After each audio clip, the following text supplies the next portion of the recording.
Welcome to Hope and Sunshine Fine Art Studio. This is where our video classes begin and where you will learn to create art from your heart. We hope you enjoy.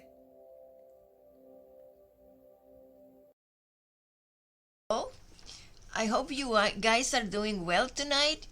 I hope that everybody's okay and ready to learn over here. This is Hope Riveron and Hope and Sunshine Studio. And as I do every single time that we begin a lesson, I am thanking all the beautiful people that are sending me messages. I really appreciate very much your support, and I appreciate so much all the input that you're doing to me and all the fabulous compliments.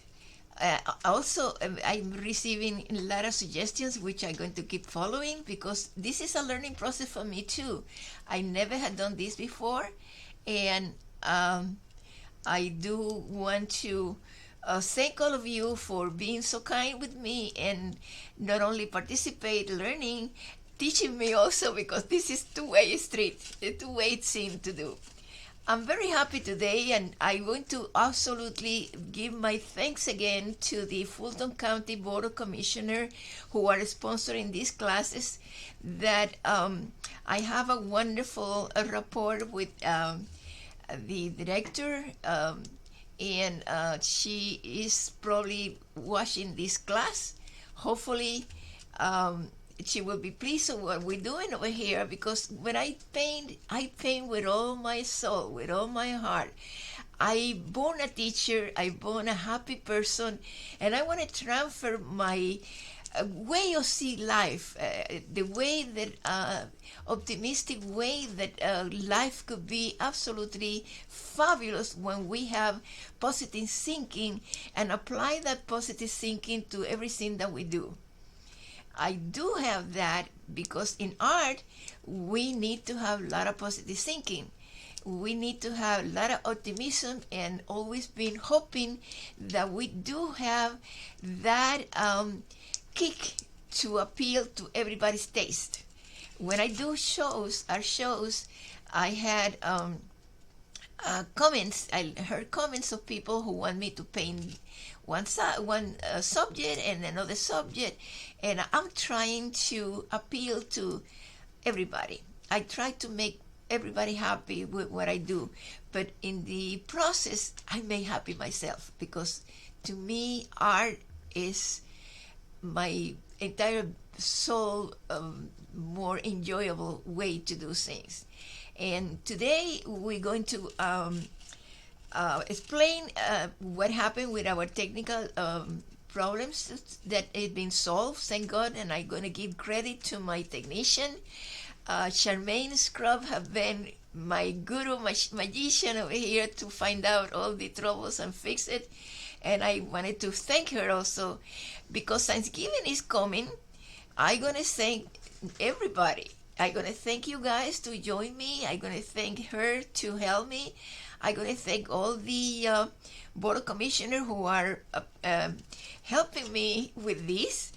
And I want to thank all the persons who are giving me such a wonderful feedback. It makes me feel very, very happy and very pleased, and I want to spread my sunshine. My student call me Miss Sunshine, and I'm going to spread my sunshine today because we are doing a special thing for Thanksgiving. And we had done in the previous class one section, and we're going to complete the other section today, and it will be aired all together. In that way, we could just have everything done in a proper way, because Thanksgiving is such a special time of the year to me. I don't have words to thank enough to all the people who have been great with me. And painting, this painting could be also a wonderful thing for you guys to give away to somebody that you love, or take it as a heirloom to enjoy it in the future, because you're making history. We are in a special time of this year, ending of the year, who has been so difficult to deal with in the beginning. Now I think we all get adjusted to go one by one for all the trials and situations, and I hope that 2021 will be a wonderful year, that everybody will recover from the uncertainties and the loss of jobs, and maybe losing a job will be the situation that you could have another door open, because sometimes when one door closes, the other one who could open is even better than the one before. My wish for all of you guys is that please, please do not give up. Do not feel down. Do not feel overwhelmed. Do not feel doubtful, because every single thing who happened is for the best. Even the worst thing who could happen to us, take it as a learning process, because if you do that, you're putting all your energies and all your capabilities to find solutions. If you feel depressed and overwhelmed and terrible, you are admitting defeat, and this is something that we never could do. Never admit defeat. Keep going, keep trying, don't give up. I never give up, even if I have trials and tribulation or testing. I will say that it's testing scene that life put us together. When we overcome all of this testing scene, we find out that we become wiser, we become healthier if we keep doing the positive thinking, and that's what this is all about. These classes are designed, especially designed to give you guys hope. And because I have hope twice in my name, I could give you the shining feeling that I have in my soul, in my heart, and I could give you the love that I have in my heart for all of you, and I could give you also the hope and the reassurance that please, please don't give up. Just keep open your capabilities to overcome any kind of situation, and be optimistic and uplifting. Great. And now that you hear me talking in my philosophy, I'm going to start doing the rest of the other section of the Thanksgiving painting that we are doing in 2 sections. Thank you for being with me. Thank you for being patient. Keep learning, and also email me your comments or email me your questions, and I will be more than happy to answer you personally. It's my duty to do that, and it's my pleasure to do it, and I am open for any kind of suggestion. Remember that being positive is the best thing that you could do with everything in your life, not only with painting, with every single career, with every single endeavor that you become involved with, family, with friends, acquaintance, with a job. If you think positive, everything works better. And we're going to begin right now with the other section that we need. In my previous class, I paint this design. I help you to learn how to draw, and I'm going to just go back a little bit to let you know how we do a composition. In my previous design, this part over here did not exist, because when I saw, after we finished the class, when I saw what happened, I saw that this portion over here was empty and didn't balance too well. That's why I put another lantern here, which is the same thing as this one, but it's just a little bit bigger. Same thing, nothing different, nothing weird, nothing that you cannot do. I'm going to do my palette right now, and I'm going to do this lantern, do these some potatoes and some arcons that I find over here. I put a little honey over here because Thanksgiving is sweet. Thanksgiving is a sweet time of the year where we could just relax and enjoy family, and relax and enjoy friends, and have a good time. And that's what the pilgrim did. I'm going to begin my process again. Remember that I always teach you guys that no matter how good you clean your brushes, do this kind of scene again to open all the bristles and get the painting flow a little bit better or more fluid. All the brushes are ready now, and I'm going to do this kind of potatoes over here. I do the resin, and we're going to have fun doing it. To begin with, I'm going to use my palette, and I have over here lemon yellow, and we're going to have some orange,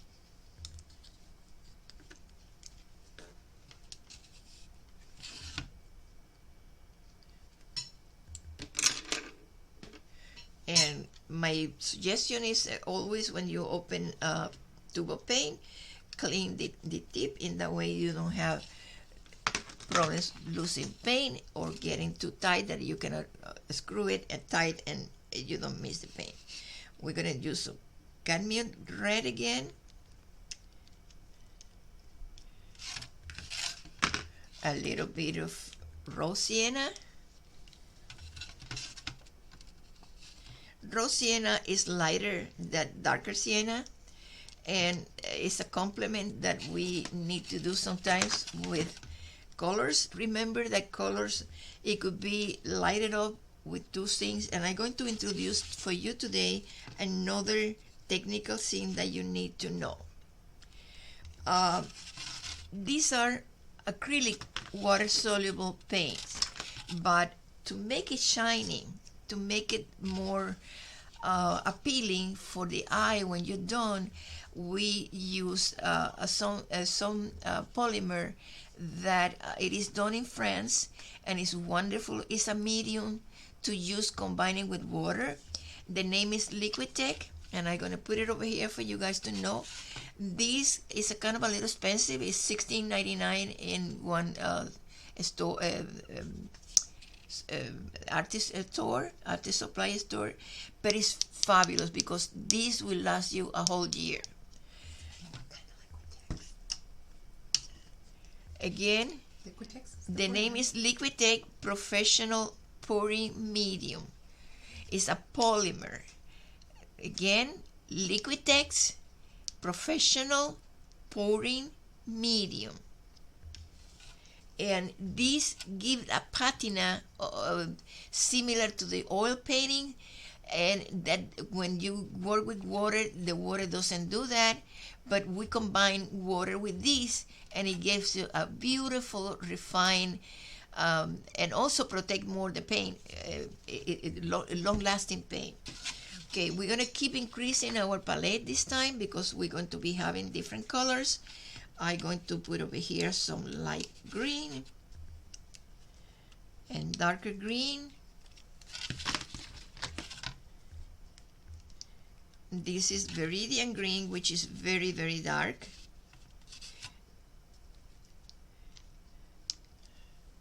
A little bit of black.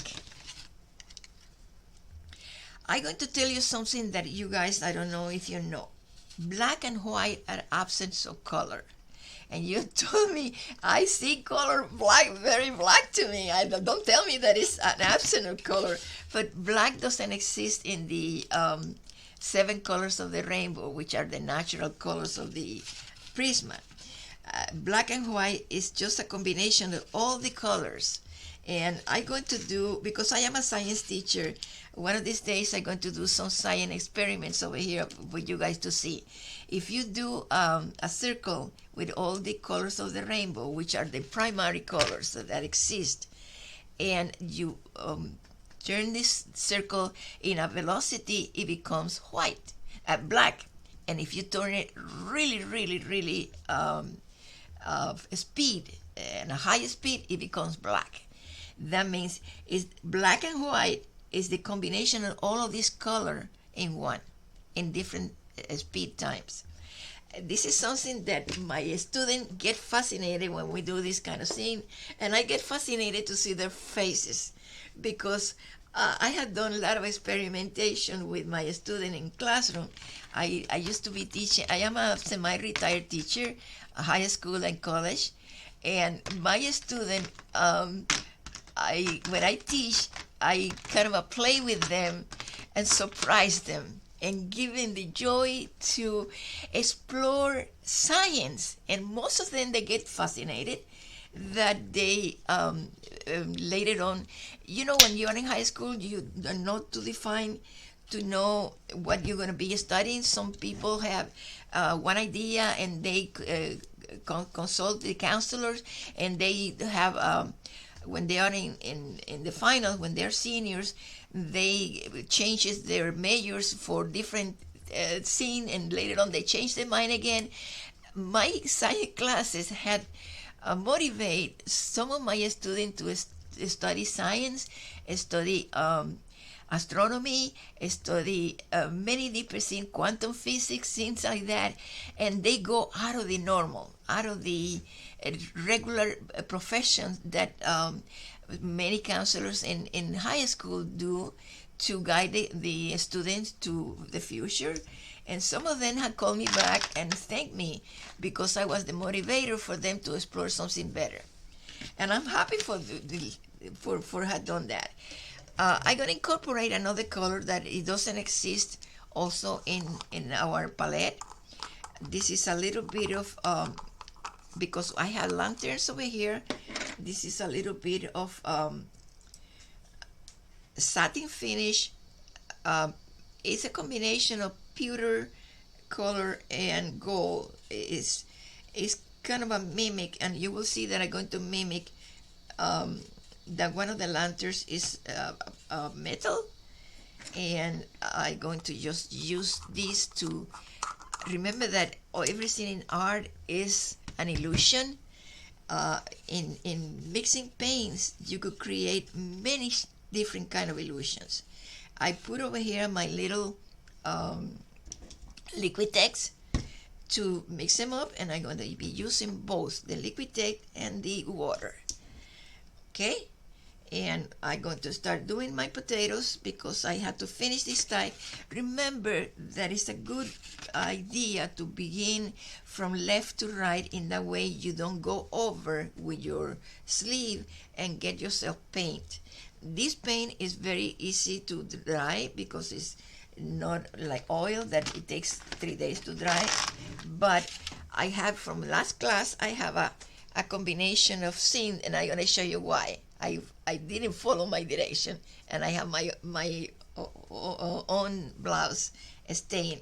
But I have a stain remover that I will take that, and we will talk about that later because I want you guys to be all around. If you have an accident, I'm going to introduce you some technical thing that we use to get the stain out of your clothing. If you're not using an apron, I don't use apron because I'm very neat painting, but some people they do to avoid staining their own clothing. But if you have an accident, that could be, and you stain your blouse or you stain your sleeve, that could be taken off too. And I'm going to explain you guys that you could find it in a kit. And let me show you that now, because in that way I don't forget it. This is a kit that you could find it in any artist supply store. Let me get the other side.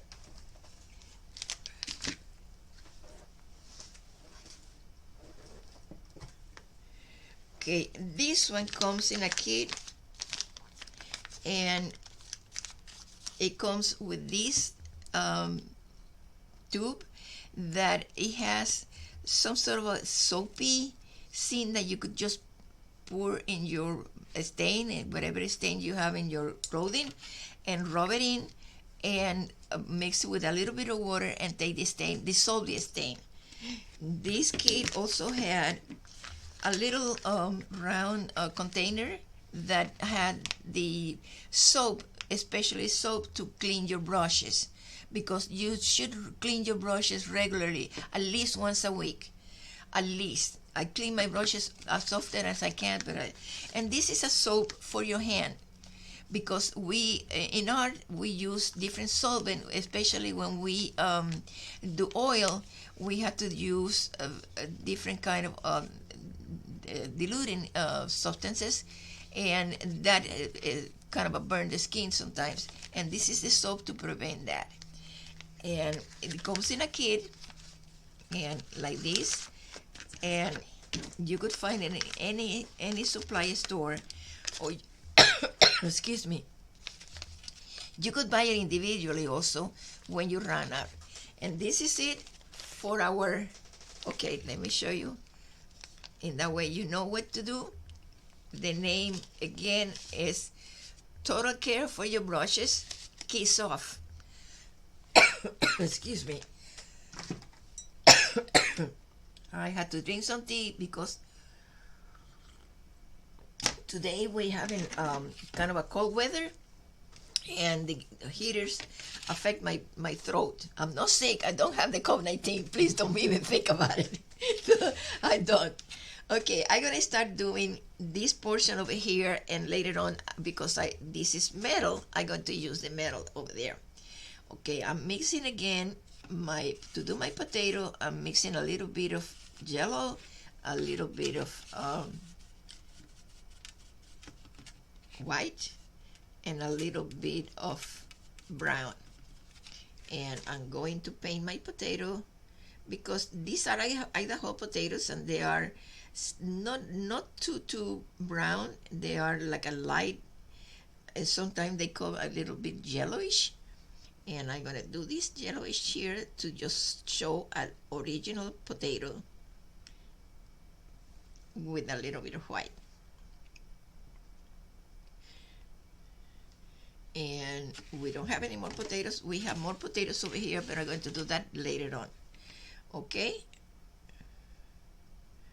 Now, to get our potato, looking at potato, we're going to do something that is very vital. I'm going to mix my brown, again, the same brown, with a little bit of black to make a dark brown. This is the thing that we do normally in art. When you need to do, if you don't have a big 24 colors that they are already mixed, you could mix your own color, doing mixing with white and black to make the same color a little bit darker. And because this other one, it has a little bit of red, I'm gonna mix it with little red too, to make a peel like a round potato.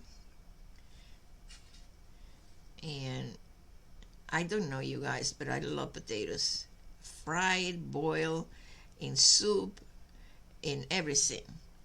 And because I'm French, I have some French background. My father was French Canadian. Potatoes, I've been telling in my previous class that potatoes have been the staple of many salvation for famines that had existed in history. And potatoes are originally brought to Europe from Peru and from part of South America, Central America, and it had been saving many lives in many countries. It's like corn. Corn is another universal food. Corn had been helping many people to avoid totally hunger and avoid getting dead because of starvation.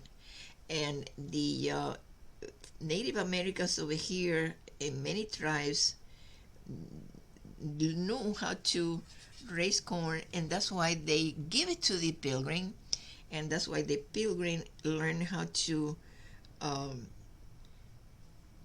use corn in many different recipes. Okay, I have my other potatoes over here that I'm going to just put a little bit of, these little dots is what the roots been, and they're like a little eye. And I'm going to teach you guys another thing also. In my class, because I am a teacher who are very enterprising. I used to grow potatoes in my classroom, and we have a big container of um, soil, and you cut up a piece of potato when these little round seeds are, because the cells there is still latent, is still live, and create a stem and create another potato, and that's what we use potatoes. Uh, I grew potatoes in my classroom. I had grew many different flowers. I had little animals also, and we had a lot of joy in my class. Um, I used to have a pet a spider, one tarantula, and we named her Miss Wonderful because she was wonderful. And my kid always been doing things on their own, and I absolutely adore that because every single young person have beautiful ideas that sometimes we don't get. And I remember my student gave me many ideas besides the one that I brought in, and we had a lot of fun doing that. In summertime, I had to take my spider out and bring it over with me wherever I go because the classroom it is not functioning for 3 months.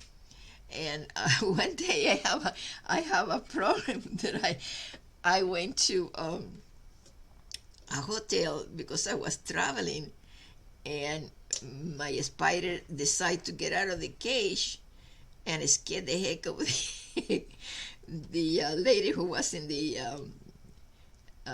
office in the reception, and I managed to catch her and get it back in the cage. And she said, "Ma'am, if you're gonna come back over here, please don't if you wanna come back, bring a big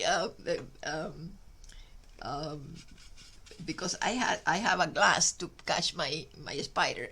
I invert the glass and catch it."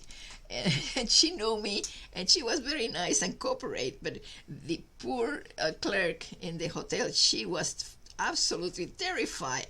And I said, "This one doesn't do anything. It's not a poisonous spider." But she didn't believe me too much, and she didn't want to get close to the spider for nothing in the world.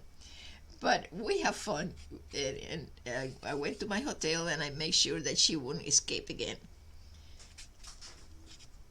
I had the same trouble with cats. I love cats, and I have been traveling with cats, and I have another story with cat too. Uh, Once in my studio, I have a lady cat who appeared in the neighborhood, and um, I start feeding her because she used to come to my studio, and kind of we adopt each other. She adopt me because cat, they are very clever. You don't own a cat; they own you. And I didn't know that she was pregnant. And all of a sudden, one day, I had to use some of my knowledge in medicine to help it to deliver 8 kittens, and the last one didn't make it too well, and I had to. There is in teaching career, we need to learn. Um, um,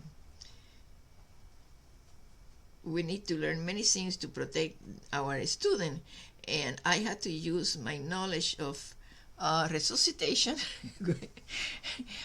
with a little kitten, and I never had done that in my entire life, and I really, really scared, but I said, if I don't do it, he's gonna die.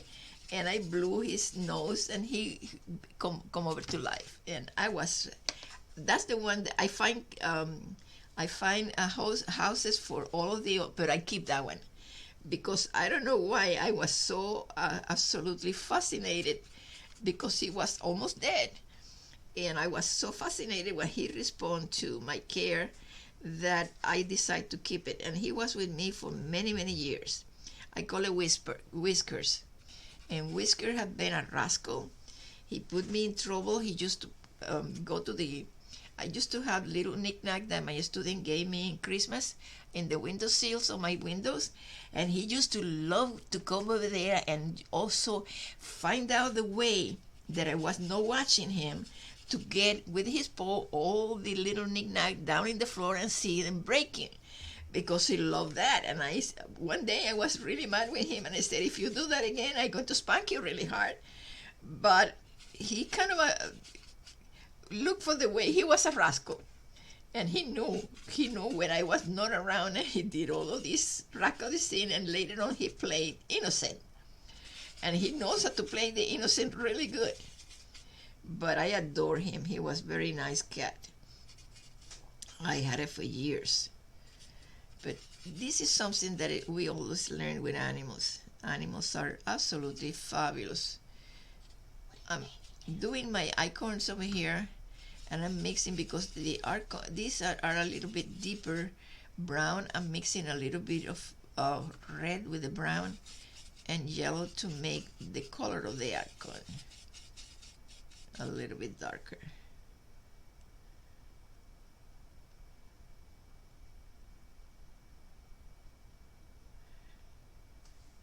Because this is very small,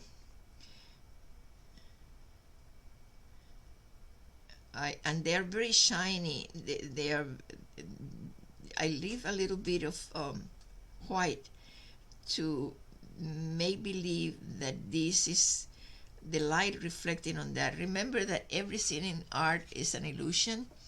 You could create the illusion of roundness with your own brush, but also with absence of paint, you could create the shiny scene that the light plays in any surface. And because these are very small in comparison with the it's another thing that I want to explain. When you are painting or you are designing or you are creating something, take very seriously the dimension of each item that you are painting. You have to calculate visually the size of each scene, because, for example, this hat is bigger than the potatoes. It's more or less the same. The turkey is a huge animal, and it's bigger the turkey than, and that's what you have to keep in mind when you're painting, when you're creating, to be aware of the size of the scenes that you're painting. In that way, you are successfully doing scene close to reality the best that you can. And I'm finishing with my, oh, I have one more that I forgot. This one over here.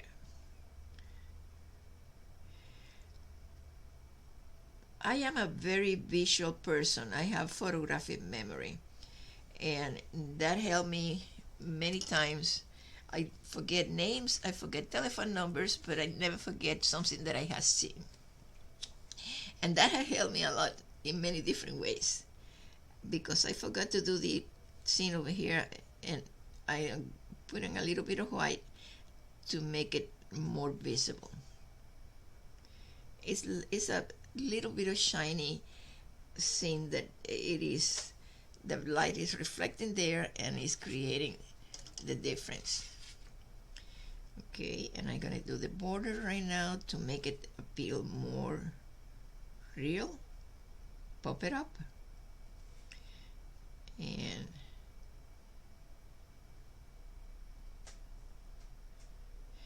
I have a comment of one of my online students that it really made me feel very happy. I was reading her email. She was telling me that I have a good way to explain what I'm doing, and it get me to think, because I never had taught online before. It get me to think that I might be blessed, because I've been teaching for so many years, and I've been one of the things that I do in my classroom is repeat and repeat the same thing, because sometimes my kids, they don't want to listen. They getting enthusiastic with their phone and start doing things that they shouldn't be doing, and forget that they are there to learn. and I repeat most of the time the same thing, and please forgive me if I do this a lot, but it's part of the habit to be a teacher, because I go row by row and say, okay, if you guys been entertained doing something that you shouldn't be doing and you didn't listen enough, I could repeat what it is in that way you could remember. And I done that a lot. And sometimes I forgot that I am not a teacher, and I do that and I repeat a lot the same thing, sometimes subconsciously, because it's the habit that we create when we are teachers. Career influencing our lives in many different ways too. But it's fun because in that way I'm sure that you guys remember what I'm doing and remember what I supposed to be learning over here. If I am a little repetitious, forgive me, but this is the way that you learn better. Okay, I'm doing my leaves right now because this is not only Thanksgiving's theme, it's also in art we have what we call artistic license. Artistic license means that you could incorporate something to embellish and make better whatever you're doing. And I don't know if these appeal to you, but it's many ways that you could enhance whatever you're painting if you add something more. And I'm going to tell you guys a little secret when we do the next class, because you're going to find out there is many things are possible when you are very creative and do not follow standard procedures. I go out of the normal thing because I have experimented a lot in my life in many different ways in my art, and I've been very sure that I could obtain the same result doing things differently. And some artists who are very traditional gave me comments that kind of because they told me that I am different, and I'm glad that I'm different, because if we don't have that, the world will be absolutely boring. If we all been the same and uniform, don't you think that we will be very boring? Because being different have a very good is a difference in between be weird way and be different. I don't get carried away. I am very conservative, but I am not too traditional in art. I do paint traditionally when I want to, because I know how to do it. But when I'm painting, I use different things that help me to do the same result in another different way. And it's like being open-minded. When you're open-minded, anything could be possible and anything could be helpful. If you are narrow-minded, things are not the same. That means be open to be different, be open to be maybe a little bit daring. Don't be afraid to do that, because if you don't experiment, you never learn enough. Experimentation sometimes, if you do it in the right way, it helps you to incorporate new methods to your career or to your home or to your way of living. And it's just don't go in the wrong direction. Just do the experimentation in the right way, because there is many different kind of experimentation. And that's what I told to my student. Some student, because they are so young and they're so immature, they decide to experiment with things that they don't should be doing. And that's why we have some teenagers hook into drugs and things like that. And just experiment in the right way. I'm going to just do this over here because don't like this leaf, how it became so dark that it doesn't show well. And what I'm doing is putting a little bit of gel on top. That's another thing that you could do also.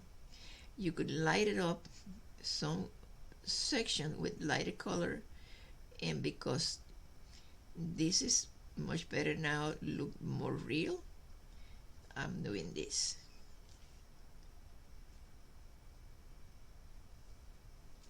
Great. Now I'm going to do the portion of the top of the icon, and to do that I'm going to mix a little bit of white with a little bit of yellow to make a little bit of brown, to make a shade of a in between, neither brown, neither yellow, neither white, because this part over here is lighter and it's a little bit different. And you will see that this is going to become really real in a few seconds.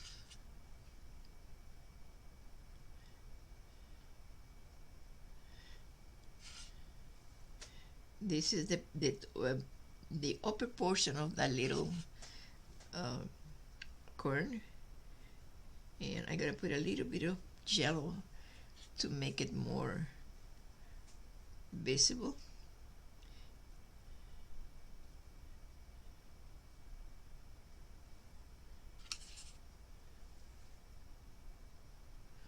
And to make it more popping up, I'm gonna use darker brown. Another thing that I had to tell you technically, when you use the polymer, make sure that you keep wetting, because this polymer, it tends to dry whatever you are working with in the palette, dry quicker. You have to keep working on it and make it a little bit of wet. In that way it won't dry quicker and you could use it anytime. If you keep practicing, practice makes all the difference in everything, and art is one of these. The more you practice, the more you learn.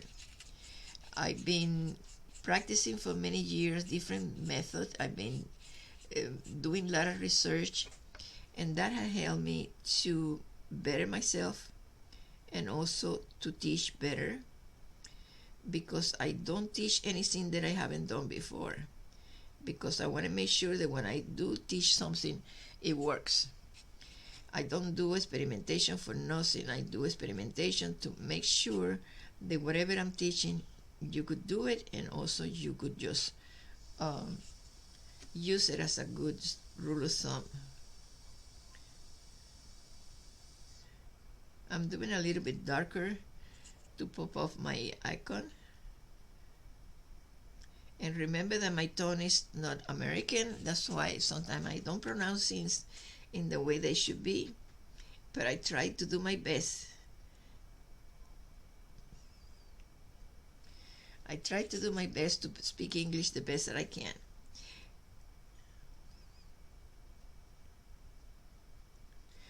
Okay, I have my potatoes done, my icon done, my hat, my turkey. I'm gonna do my lantern because later on I'm gonna keep going this way, and that way I don't have again to stain my blouse. And I recommend you guys to do the same thing. Be practical, but also be in a way you have to be conscientious enough to do not harm yourself with what you're doing or harm your clothing. Okay, my lantern is metal, and I'm going to do the metal portion with the metal that I got before, and I'm going to mix it with a little bit of white to make it appeal like pewter with a little bit of black.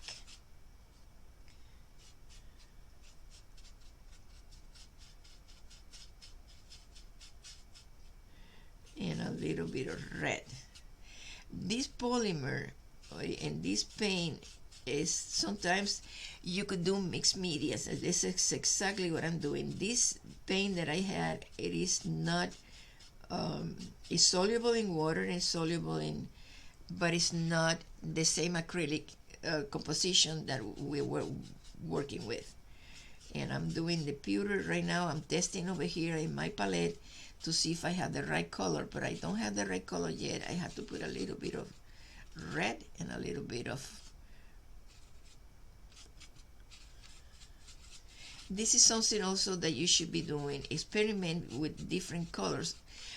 If I have the time, I'm going to keep insisting in teaching you colors, and I'm going to bring in my next class, I've been trying to get a color wheel, but I ordered it in Amazon and it haven't come yet. Colors, if you don't have it practically done professionally by a manufacturer, you could just do it. It's just you need to have some idea of what is a primary color to mix it with another color. And I have my pewter almost right, but I need to be a little bit reddish, because pewter is a color that is mixed with different color, and it helps a lot also to put a little dash of blue, very teensy weensy. And this is something that you have to train your eyes, your perception, coordinated with your hand. And but if you know the basic colors, if you know how to dilute and how to make thing happen, you learn a lot. You learn a lot. And please, if you wanted to do some research on your own, you're more than welcome to do that. In that way, you could learn on your own better. I'm going to do the border over here, and I'm going to do this and make the rest of the painting with the color like it was, because I'm dealing over here with two different paints. I'm dealing over here with multimedia paint, and I'm pushing it to do the result that I wanted to result. I was thinking in doing in black, because all the old-fashioned lantern also been in black, but they used to do pewter also. And I'm going to put a little bit of blue to make it believe that it's metallic. Okay, now I got it.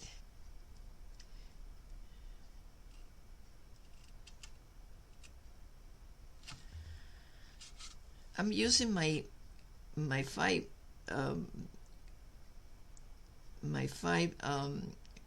zero brushes, very small, to do the detail.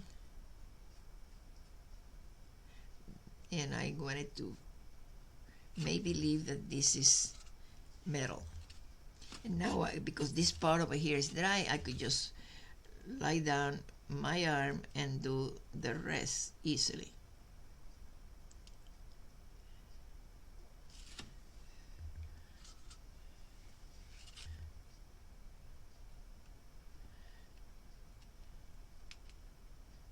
I have to teach you another thing. If you are not steady-handed, if you, for some reason, are shaking, some of my students, I wouldn't say they're old, but they are senior ladies and senior men, they have some problem shaking. You could use a helper. And I have another friend over here that I want to show you. This is nothing else than a piece of round wood that you could find in any store. If you go and buy it in this supply store for art, it's going to cost you more money, but you could go to Home Depot or Love and get it and cut it at your size, because this is to get a firm grip to paint on top of paint, and you don't get, you could get your steady hand better. And I use that a lot, and I have this one for doing oil, especially because it helped me to get my hand very steady. I do have a very steady hand, but some people don't, and this is a heck of a good help.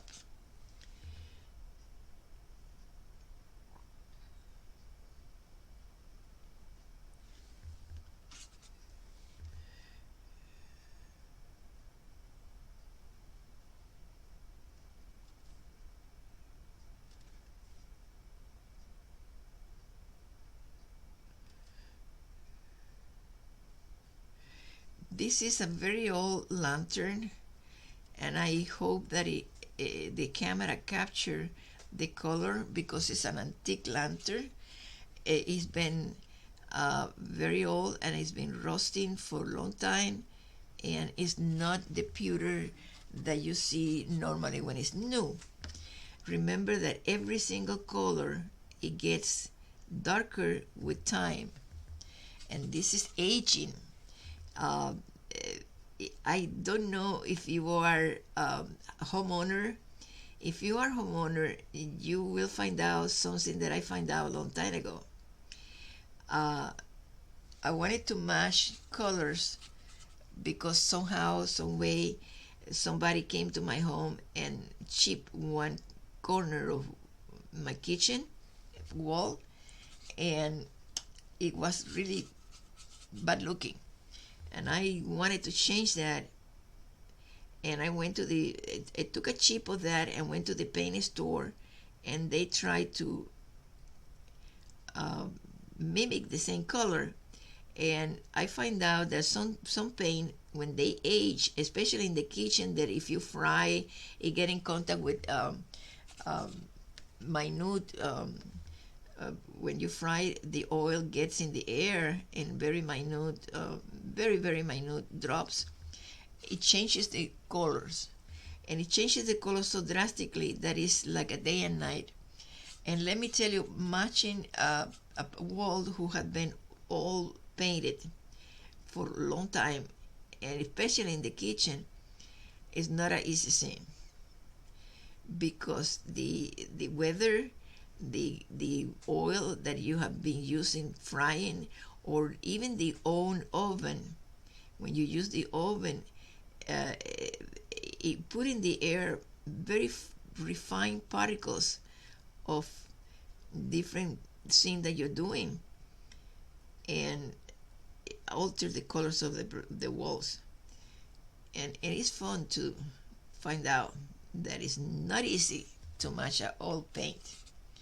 Same thing happened with paintings. I used to be restoring old paintings, and to mimic the color who had been aging, I had to refine my eyesight, because it's very minute, but exists the difference, and you see the difference very obviously when you're painting something that have been painting who had to be restored. You had to have a very keen sense of direction, very keen sense of eye, and I recommend you guys to start practicing what I've been telling you for days over here in my classes. Be very observant. The more observant that you could be, the better you become an artist. Artists who are painting for a long time, who are trained to paint for a long time, have another totally different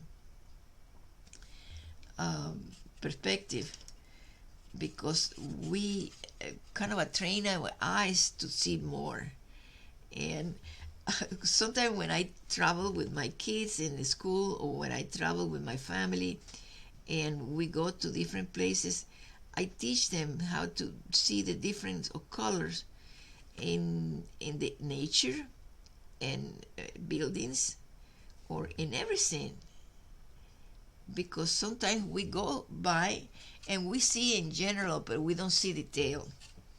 And it's a tendency that our eyes, who are not trained, has.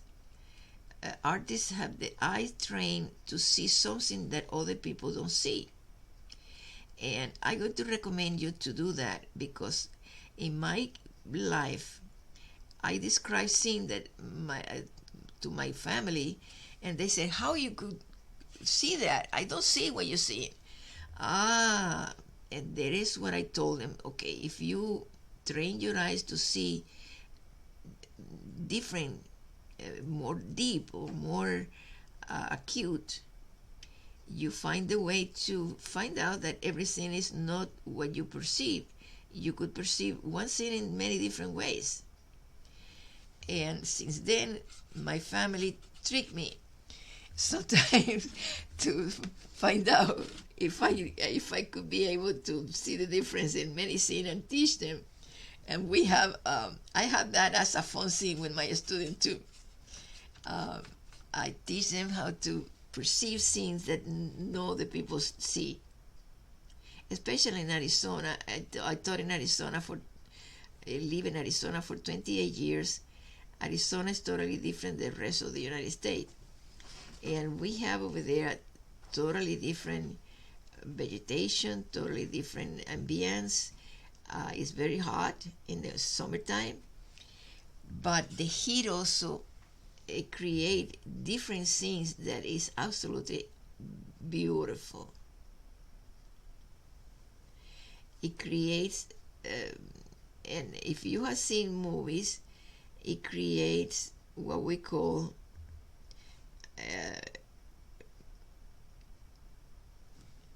illusion of something that doesn't exist. Okay.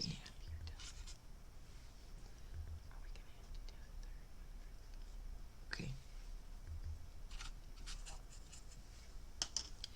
I'm gonna go quickie now, because time is our worst enemy. Sometimes it's our friend, but it's our worst enemy. And I had to speed up and don't talk too much and speed up my timing over here. Otherwise, we're not going to be accomplishing the whole scene.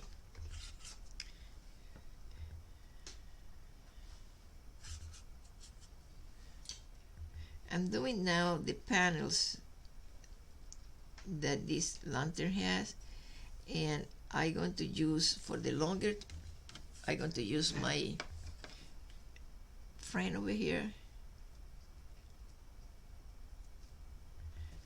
to do in one stroke the different sections of the glass.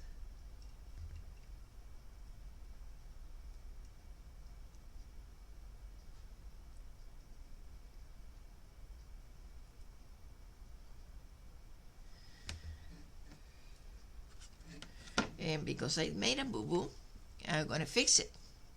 Remember that in art, there is many ways to fix a boo-boo, but I have a good friend over here, and I'm gonna use it, the Q-tip. And these Q-tip are special also. I want to tell you where you could find it. These Q-tip are not regular, the Q-tip that you find in the drugstores. Believe me, these ones are especially for makeup, and you could find it in any makeup place, especially in Sally, because I find it there once, and he was my best friend, and I adore it. When I go there, I buy everything that they have, because they are not so easy. If you see, they have a very pointing thing over here, because it's for makeup in the eye, and a flat thing in the back. The regular Q-tip is totally different. It's just round, and both work wonder, and both are my best friend, and I encourage you guys to get it. See the difference between the two of them. When I discovered this, it was like a blessing for me, because what I used to do is just do my own Q-tip with a little piece of cotton and a toothpick. But this one has saved me a lot of time, because sometimes you make a boo-boo in any type that you don't need it, and it saves you many hours of painting. And I fix my boo-boo, And I'm gonna fix the other side because it's too thick, and we're done. I'm going to let it dry over there because now it's wet, and do the rest real quick and do my candle.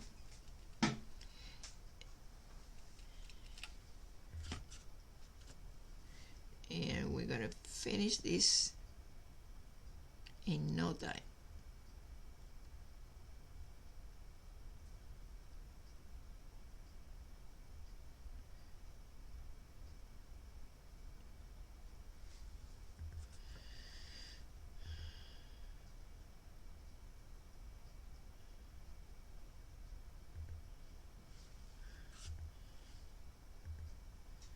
Maybe because I am very detailful person, I do things like I see it, and I take more time than it should be.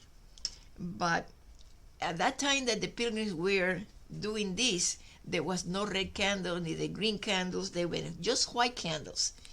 And because I want to be authentic today, I'm going to do my white candle right now. And but if you do a modern type of scene, you could do any candle color that you want. That's up to you. But I try to be authentic in everything that I do. For some reason, people who have seen my art shows had told me how in the world you get to be so detailful and do things so unique and real. And I said, okay, it's just I try to copy what I see. And when I see something, I try to do it the same way. And it's one of the things that I learned how to do. There is many other artists who love to do things quicker, and they do different versions of item. But if you wanted to be a truly artist, I recommend you to do the same thing that I do. Try to copy what you see. It's a little harder because it's a combination of perception, brain, hand, and eye. I'm gonna do my flame over here in between the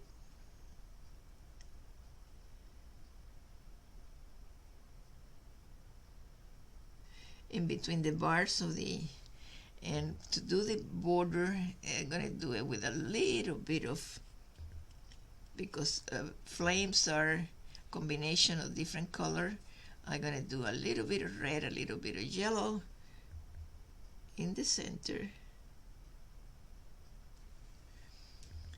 and because the candle is white and we have a white background, we're gonna just a teensy weensy little bit of blue to make believe that this candle is wax and it's dripping.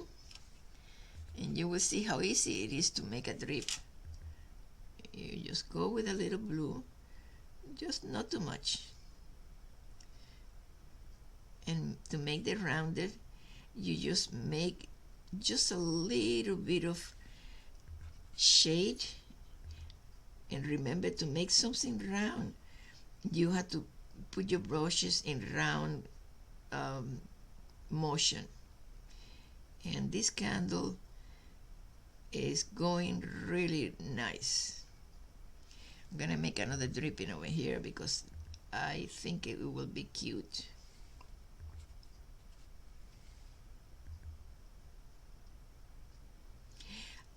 One of the things that are very hard to do is mimic water and reflection of water, and that get me working for years until I mastered that. And I'm gonna make the drip going this way to make it more real.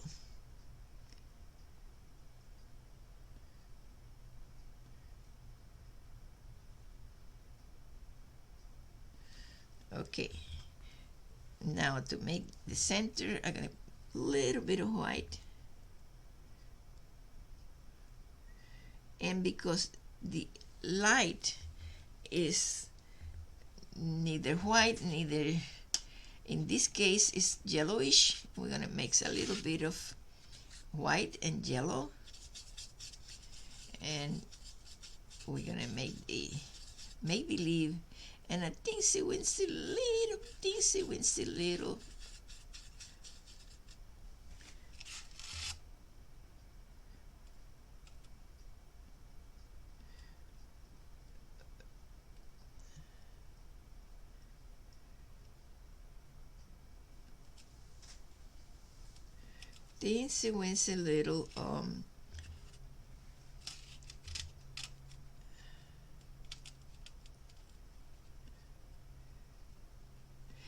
the Master of Light in the United States have been a famous artist that passed away not too long ago, which I adore.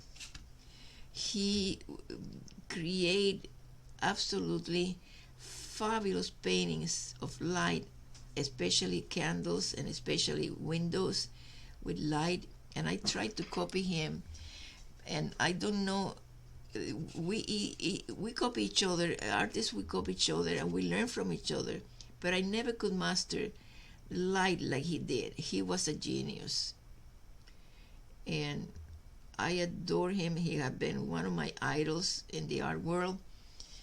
Thomas Kincaid had been famous, and he just leave out art because he went sick to see how artists work hard and don't sell their work.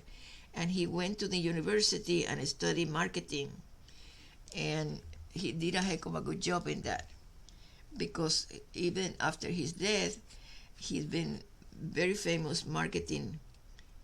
His family market his work, and he sell very, very, very expensive his item. And if you could just go to Google and start watching what he did, is the master of light, and nobody had the ability that he has. We tried to copy him, but we never could become so good like he was, and I am one of them too. I tried to copy what he did. I tried to learn from him, because we all learn from each other, but I don't know, he got a magic way with light that I don't get yet. Maybe one day if I keep practicing, I might get it, but I'm not sure. Thomas Kincaid had been the master of the light in all his paintings, and he knew that, and he enjoyed doing that, and I adore his work. I have learned a lot from him, and I hope that I could create some illusion over here of light, but I'm not so good like he was. And I have to recognize that and give it credit to him, because I don't get it yet. Maybe if I keep practicing again, I will get it, but not in the same quality that he did. He was a master. And I have my scene done over here, and I'm gonna go real quick to do my corn and the rest of the other one, because we are getting, time is really ticking, really ticking. And unfortunately, when I'm painting, I lose the track of time. Last night I went to bed at 4 o'clock creating my next class model for you guys to see it first, and later on I will teach you how to do white on white, which is one of the techniques that is very, very hard to get, but I try to make it easier for you guys, and I'm going to explain what I do. But one of the things that I enjoy a lot is to paint, and when I paint, I lost totally control of my time, and I don't know, I don't care, and I went to bed at 4 and have a breakfast at 5, because I was so embedded in what I was doing that I couldn't sleep. And it happens that way to many artists. When we call it the bug. When the bug bit you, you cannot stop, and I cannot stop, and I became a owl most of the time. And People who know me, they know that they cannot call me early in the morning because I'm not a morning person, because I've been working all night long and I had to sleep in the morning. But when I was working, I could go all night long and go to my work and teach it the next day. But when I go home, I got a nap. But that happens to me many, many times. When I am inspired, I cannot stop it.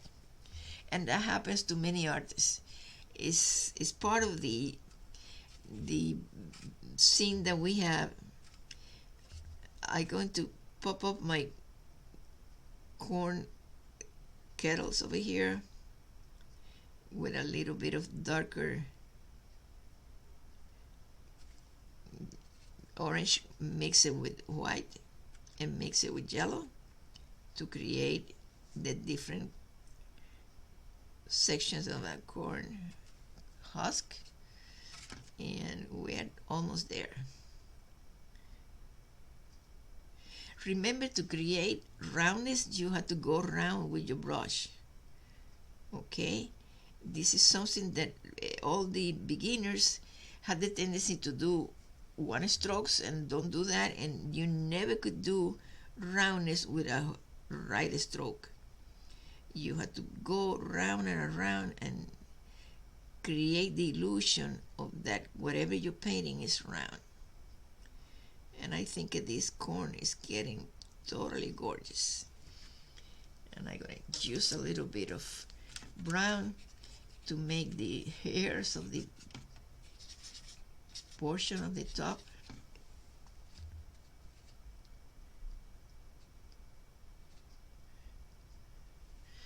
Just wiggling, because the hair, they're light, but in this case, because they are against this scene over here, I had to do it wiggling.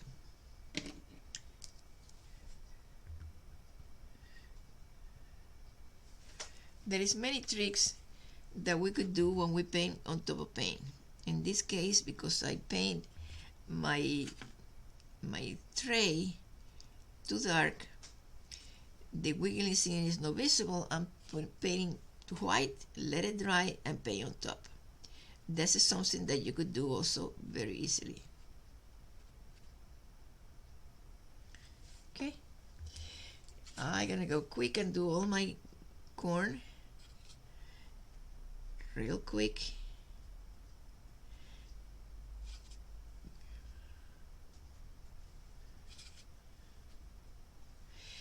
Another thing that I'm going to recommend you guys to be very careful. When you do the basic drafting, use number 1 pencil. If you use number 2, or use the mechanical pencil that I show you guys, because when you paint on top, the graphite, this is a mechanical pencil that is very cheap. It goes 2 in a set, and you could buy it in any office supply, and it will last you forever. When you paint on top of graphite, because it's water-soluble paint, it will bleed the graphite of it will bleed in your paint. When you're painting with oil, it's different, because oil could cover any surface really good and it's no problem.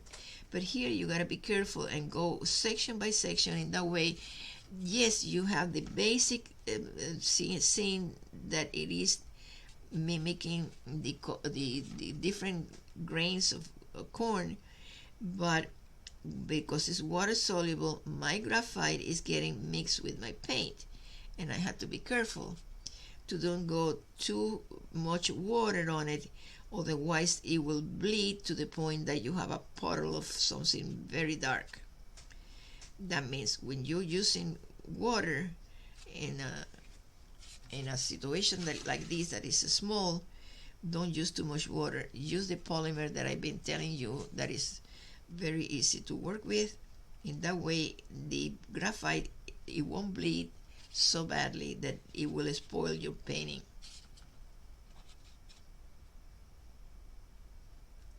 But also use round motion. Round motion create the illusion of roundness.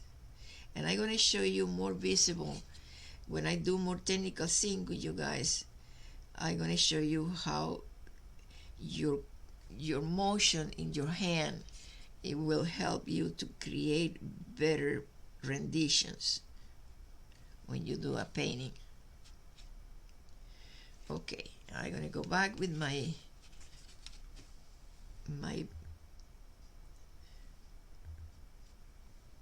and create my different sections of the corn with roundness.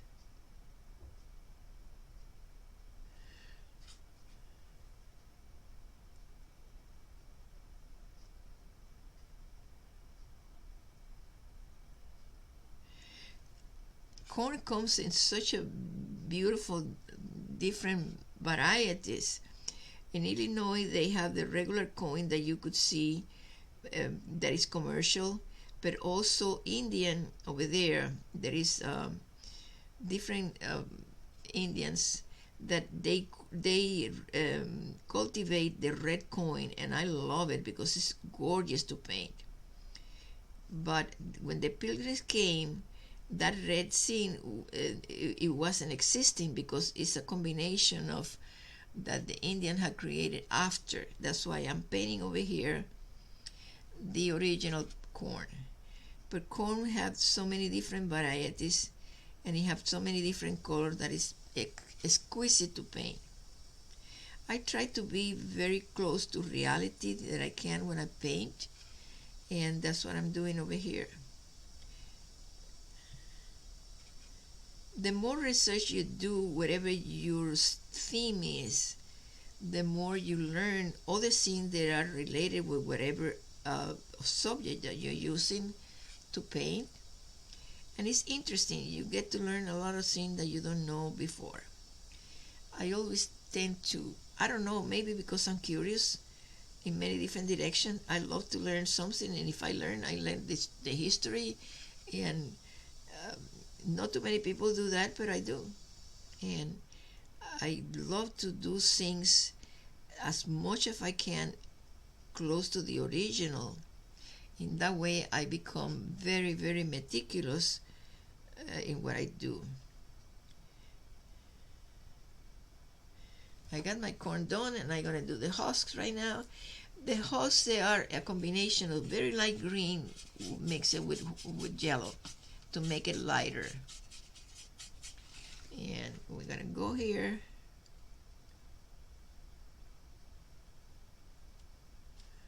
And we're gonna go here. The green of the leaves, because they are the leaves of the corn, when it turns ready to be harvested, it is no too green. Sometimes it's kind of a little yellowish. And if you're going to be barbecuing corn, make sure that you also do it with the portion of the leaves, because that gives a better flavor to your corn. To make it pop off, I'm gonna use darker color, darker green, mix them up a little bit with lighter green to don't make it too dark. And I'm gonna pop up my host over here. This is a license for artists, or artist license, because to create the illusion that what you're doing, sometimes you have to do a little bit created. And in this case, we make this a little darker to let people know that this is corn with the husk.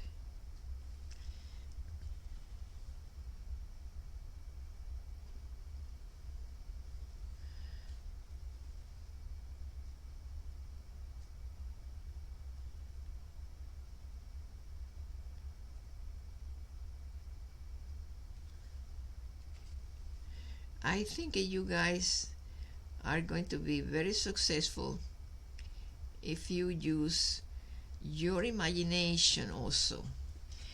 Our imagination is unlimited. And if you have the tendency to be like me, very curious, you are on. Because imagination sometimes play a role in our life in many different ways. You make it creative, you make it you more acute in what you're doing. It make you to think better and also interact with other people better. Imagination is one of the most beautiful things that we had. Some people don't use it, and please, I encourage you to use your imagination in many different ways, because even in your job, if you have a good imagination, you could just give suggestions to do when you train to do something, give suggestions to do it better and faster. But if you lack of initiative and imagination, that is a big trouble.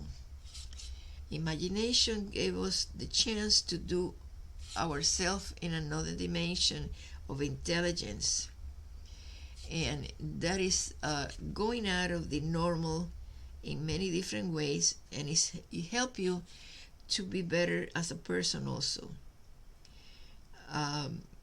Being poetic and being appreciative of good music and good company and good situation with family and friends, it gets you far away in life. But especially if you're an artist, use your imagination to perceive things that normally other people don't. When I am painting this corn, I am using my imagination that I am eating this corn already, and it makes me feel hungry because I had done corn in the cob many times. I had roasted, I had doing many things with corn, and right now I am craving to do that because my imagination is very vivid, and it is really good because if you see a tomato, it make you feel good, but if you see a lemon, you feel the lemon bitterness. And I have many times that I teach my kids in school how to use the imagination to create good term papers and better grades. And I am encouraging you guys to use your imagination because that is the best gift that I could give to you guys. I am a perfectionist, and I understand that not too many people is perfectionists, but try to use, if you're not a perfectionist, try to use your imagination to do, when you do something repetitive in your job or whatever you're using in your home or whatever, there is many ways that you could improve that. But if you don't have imagination to improve anything, keep practicing, keep doing it, because you will find out that we do have the capacity to do better many things when we are creative. And being creative is a gift, but it's a gift that we also could cultivate. Like you cultivate anything in your garden or in a farm, you could cultivate your imagination. I love poetry, and I never thought that I could write poetry, but now I'm trying, and I've been trying for a long time, and I'm getting really better. And I use the imagination to create art and craft, and that help me to improve my art, improve me as a teacher, and improve me as a person.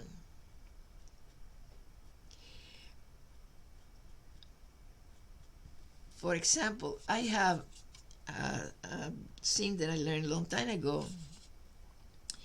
that helped me in many ways a lot in my life. When I wake up, I always said, every day, in every way, I'm better and better. And I become better for that. And it's good to be better. It's good to break the mold that sometimes people go through, and you could improve yourself in so many ways, and it's so wonderful, and people will recognize that, because the better we do improve ourselves, the better we turn to be wiser, and also help other people to be more positive. And that's what I do. I am a positive person. I'm born optimist, but I am also practicing what I teach. If I tell you that I'm practicing every day, being better and better, I'm becoming better, and with the time I become really better. And you could do the same thing, because I couldn't do anything that you cannot do. If I could do it, you could do it.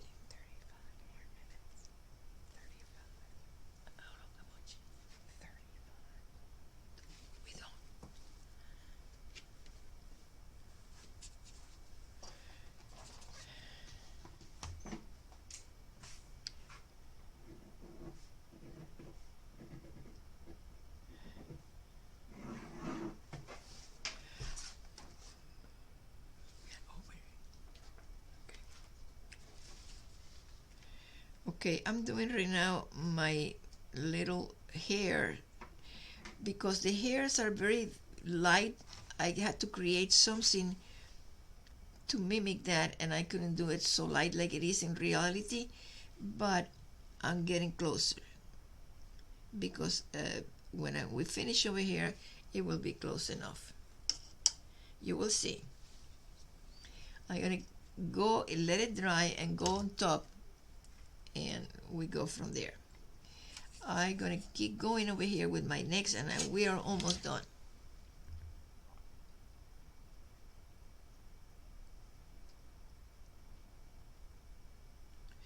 I hope that you find these classes entertaining, positive, and also good for you guys to become good artists, because that's what I'm promoting. And if you have doubts, please contact me. If you have suggestion, do the same. And I'm open for any kind of comment, and I'm open also to help you. When we finish this grant that it will be finishing in December 30th, I will be opening my studio for anybody who wants to come over and learn more technically and more advanced. I'm going to take a month off in January, because I need to have a little break. But in February, I will be opening my studio over here. I believe that by then, the COVID-19 have been much better, because right now they are aiming to manufacture the vaccine that they have been discovered, to do it accessible to everybody. And I hope that by then people could come over without any fear but I will follow as much of the instructions are. I will follow using mask if it's needed, and I have mask over here, and I could just accommodate. This studio is good to accommodate 15 students, but if we had to use the 6 feet distance, I would accommodate just 7 at the most. But I believe that by February we are in another different situation, and it will be much better. The risk, the risk of getting sick by the COVID-19, I think it will be minimized as soon as the vaccine is available and people will start vaccinating themselves or getting the vaccine by pharmacies or doctors, and it will be no problem. But I would love to have any of you here, because to me the feedback when I'm teaching direct, when I teaching to alive with people, with students, no matter what age they are, and like my life also, I love to be surrounded by person because I'm not gregarious. I'm a very family inclined person, and I treat my kids like my own kids, like my own family, and I treat adults also in the same way. We become some sort of a artist family, and I adore that because I am a very easygoing person, and I try to be very friendly all the time, and I do. Sometimes people confuse me because I am very extremely friendly, and sometimes people get the wrong message, but normally doesn't happen too often. Normally, I treat everybody with a lot of respect for being respected, and normally we never have any problems.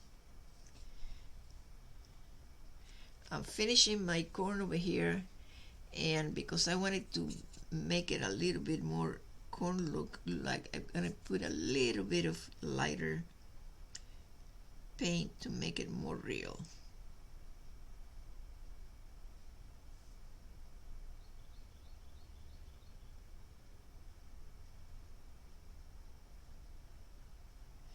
Because I use portion of my own culture, um, when I am in United States for so many years, I understand that people sometimes see a Latin person differently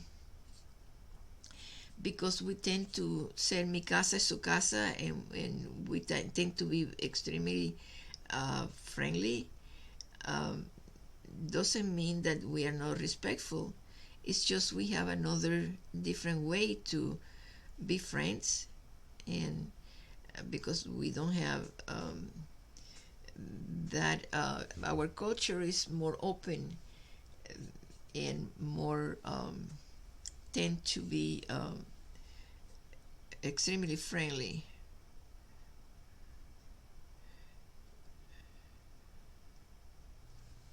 Okay, I finished my corn, and I'm going to let it dry to do the hair, because the hair is a combination of almost white with yellow, very little yellow. But I had to let it dry to go on top to make believe that this is hair. In the meantime, I'm going to do my honey. My honey uh, is a little bottle, and in that time they don't have the glass that we have right now. They used to have pottery with clay, and I'm going to create the clay color with a little bit of um, brown and a little bit of white to create some sort of a color that it will mimic the clay that they used to be all the uh, kitchen sink at that time that we're talking about, when the pilgrims been here. Later on was when the glass has been introduced in United States, and factories were doing glass, but then they used to do their own pottery sometimes. If they don't bring it over from England, they used to do it over here with whatever clay they have available. And the Indian, at that time, the Native American, they taught the pilgrims some pottery also. I didn't know that, but I discovered that a long time ago, reading some antique books in regard to that.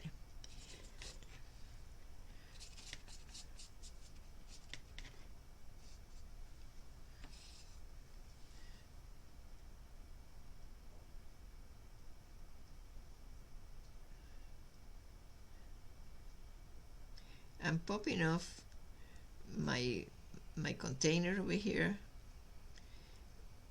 to make it a peel round, and I'm gonna let it dry because I use the same thing that I used for the lantern to make it look shiny, and I have to let it dry. I'm gonna do my people in the past, they used to do a lot of a fruit preserve and a lot of um, scene that we don't do these days, because now we have the advantage that we could find many things frozen, and many people, many women, or whoever chef is working, or whatever person is cooking, they don't have the same thing that the pilgrim had.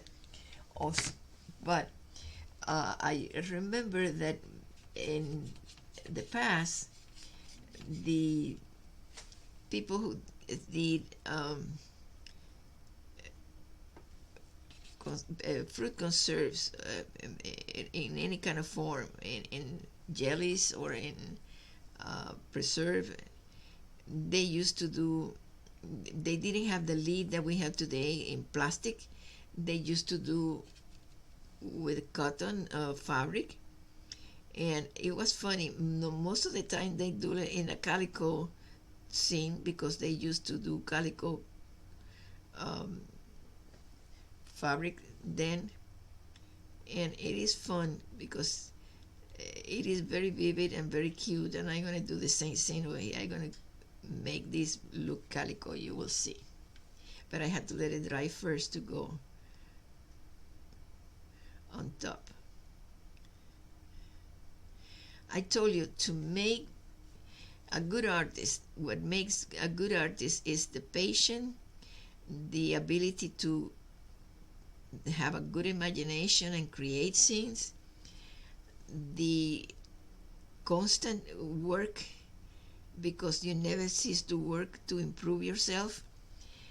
But the best thing that you could do also is use your keen eyes to see different details and scenes that they will help you to become a better artist. And never give up. Some days you cannot paint because for some reason our brain coordination with the hand and the eye doesn't work, and I recommend you to get a cup of tea or a cup of coffee, go away and off the painting, and take a break and have some breeze, and forget about it and come back again. That happens to me sometimes, and it happens to anybody who are creative, whether you are a musician, you are a writer, you are an artist, or you are an actor or actress. Many things are different, and sometimes you don't get it. Sometimes you are not attuned to what you try to do, and you have to just stop and make a break. That happens to everybody. I'm gonna make this squash, looking at a squash right now, doing a lot of yellow. Very, very cute over here.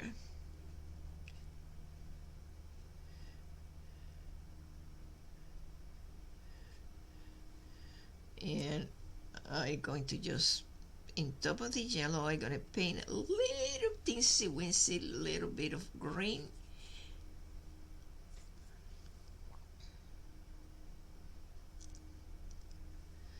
to give it the flavor of the squash and the visual roundness of the squash, and put a little bit of white over here on top to block the graphite that I had before that is popping out of the paint. And in that way, there is another technique that I want to show you guys. When you see that the graphite of the design before, when you draft before, is keep popping up, the best thing is to put white on top, let it dry, and keep painting on top, and that will not show again. And this is exactly what I'm doing right now, because even if I erase it, because this is a canvas, it's a natural canvas made of fabric, the fabric, even if I did three, the manufacturer did 3 coats of gesso, and I did another 2 more, sometimes the grain of the fabric is very intense and the graphite is very visible because it doesn't cover, the paint doesn't cover what you're doing. But the secret of this is going with white first, let it dry, and come back again and paint on top.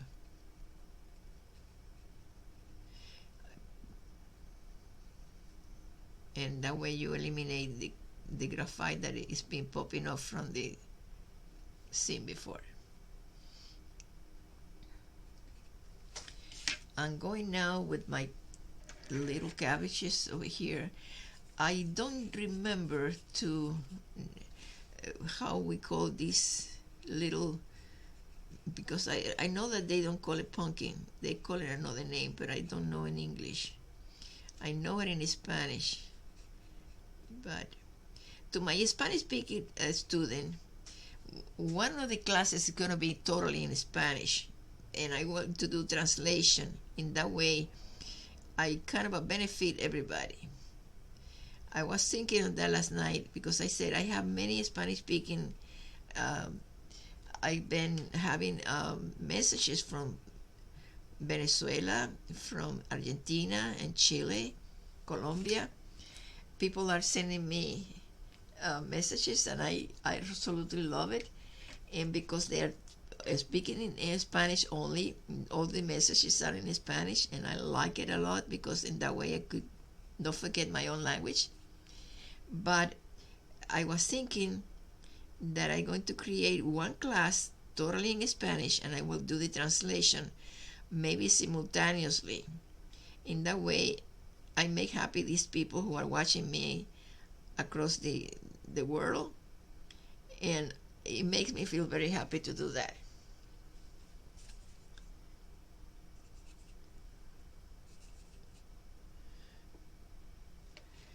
It's something that I never had done, is to be painting online, and now I am accessible to many people in different part of the, even in I have a person from France and another person from Germany.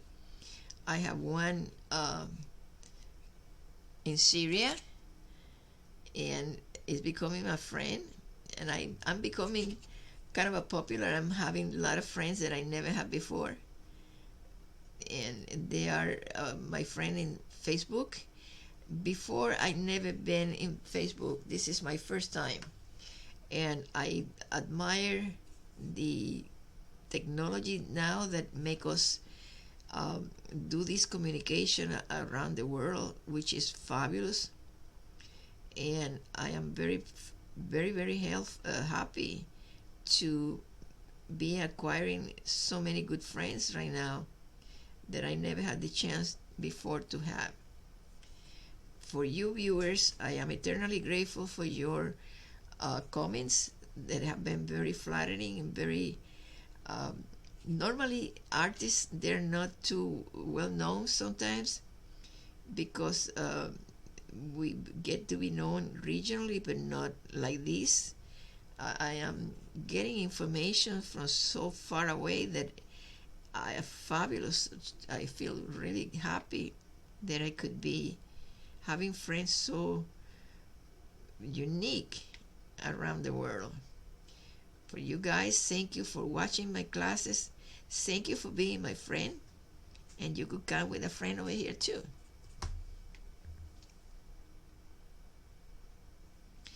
I'm painting all my leaves all together, and I'm going to do some of them appropriate for the time, in kind of a mixing my green with some orange to make it appear that they're semi-dry, because that's another thing that we could do also. We could create any type of weather situation, weather uniqueness, and because this is the time that the leaves are falling, I'm creating my leaves over here according to the weather. and I'm going to do some popping with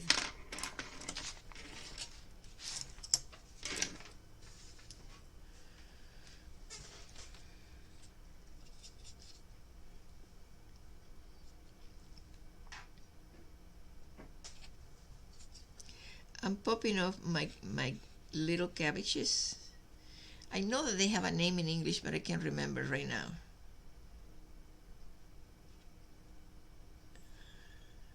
They are not a squash, because the squash is the other one that we have.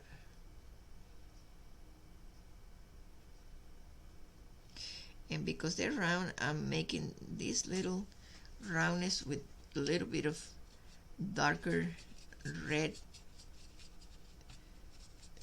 and mix them up with orange to make believe that this is round. Remember that this is something that you could just do easily.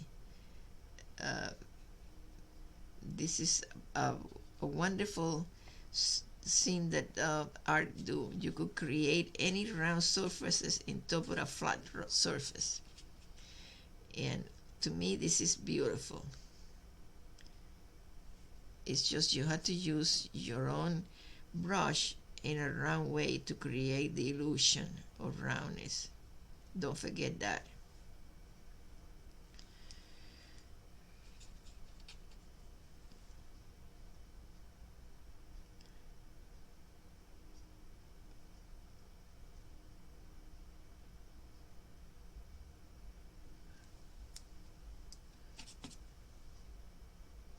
Because I went a little bit over here out of the edge, I'm mixing up the paint in the bottom and the paint on these to create the effect of the squash, because the squash are very, very soft yellow, but they do have a little tint in a little bit of shade in green. And I'm gonna create my stem over here, and this one over here too, and this one doesn't have it.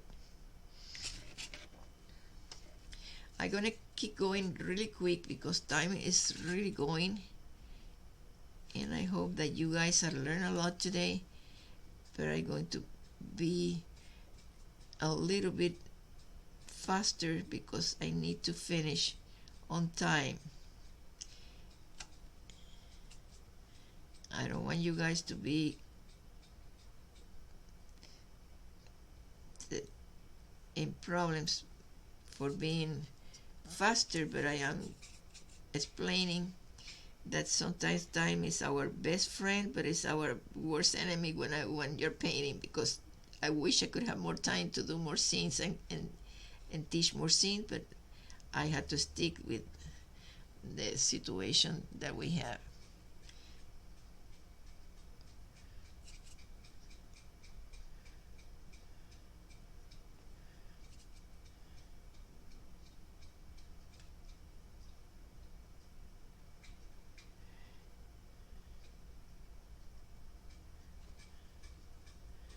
Okay, I had 3 big potatoes over here that I'm gonna do real quick.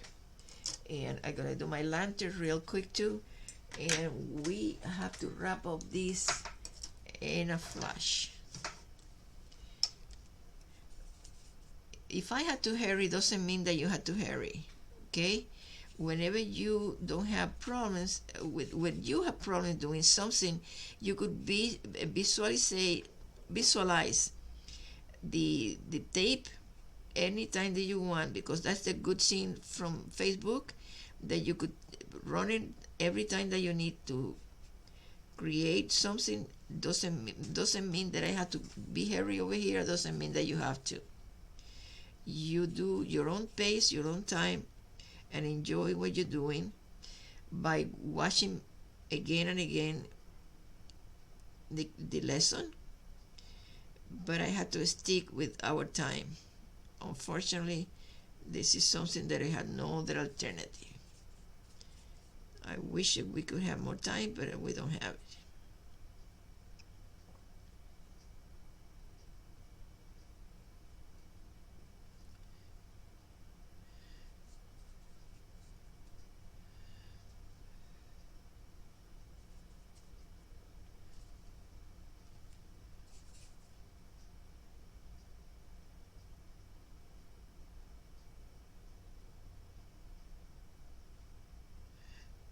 doing 3 of the arcon that it was in the other side, and I'm doing 1 which is reverse, and I'm gonna go real quick right now doing the border to pop up, and we are wrapping this in no time.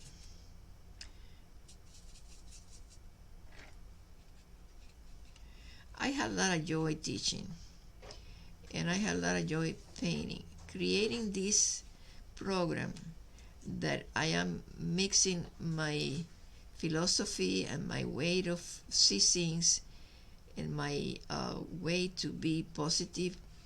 It had gave me the pleasure to help many people. That's why they are sending me so many good feedback, because I'm trying to teach something that I love to do, but I'm trying also to make you feel that you could make it, because if I could make it, you could make it too. And if you have any troubles, don't give up. Keep practicing. Call me. Give me whatever problems you have, and I will help you. But if you want to become my student later on, I will be more than happy. If you live here in Fulton County, I will be more than happy to have you personally teaching over here. I love to do that. I love to help.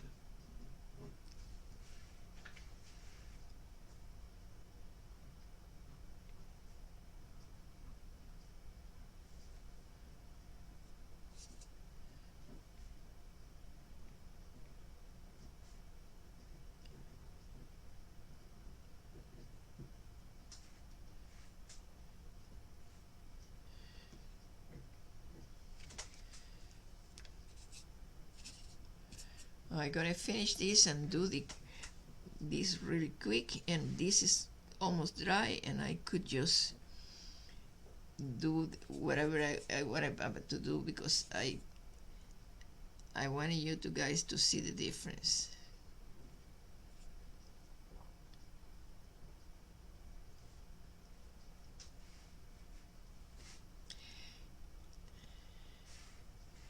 To me, art is very fulfilling. It fulfills my love for creation, but also give me the sense of direction. It gives me the sense of belonging, because when I'm painting this, I am thinking in the way that this country has been created by pilgrims who came from another country, who came from England to settle over here because they have religious problem. And I came over here for another problem, because I escaped communism. But it also gave me the way to and the joy to help other person. Is part of the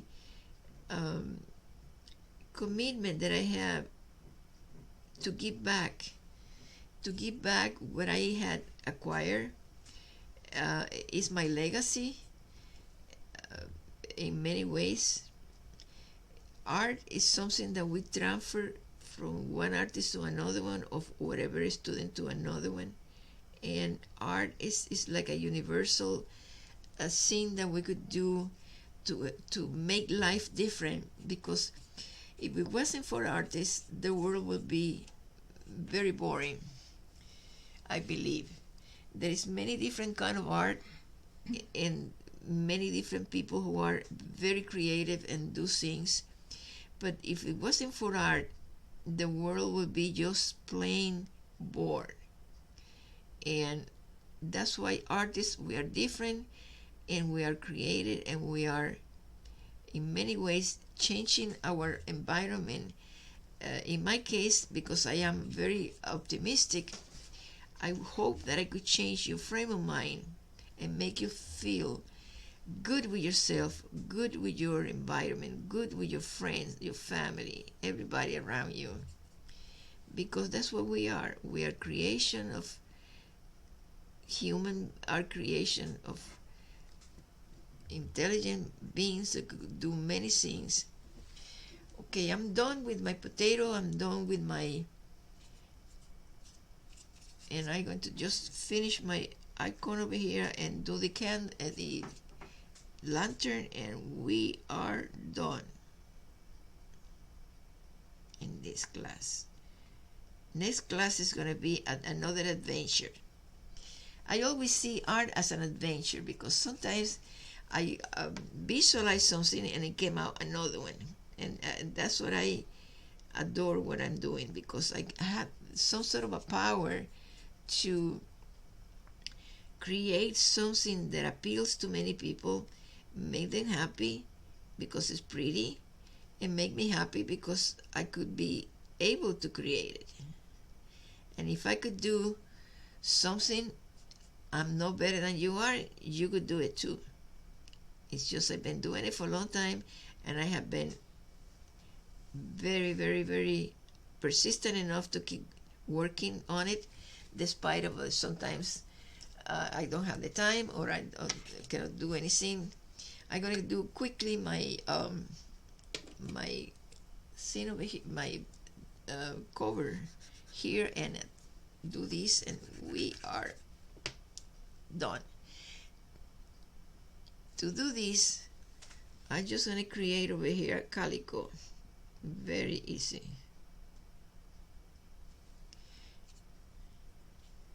That's the thing that they used to do a lot in those times. They use calico almost in everything. They do it in red, they do it in blue, and it's very simple.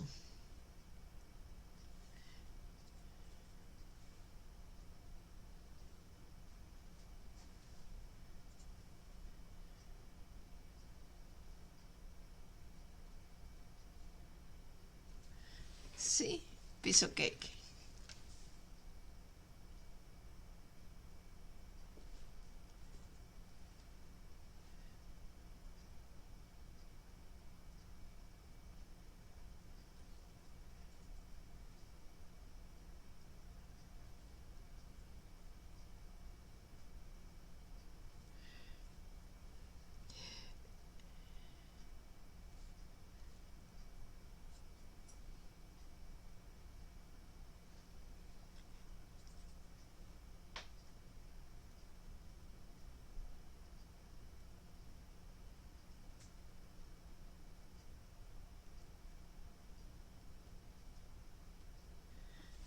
If that looks calico to you guys,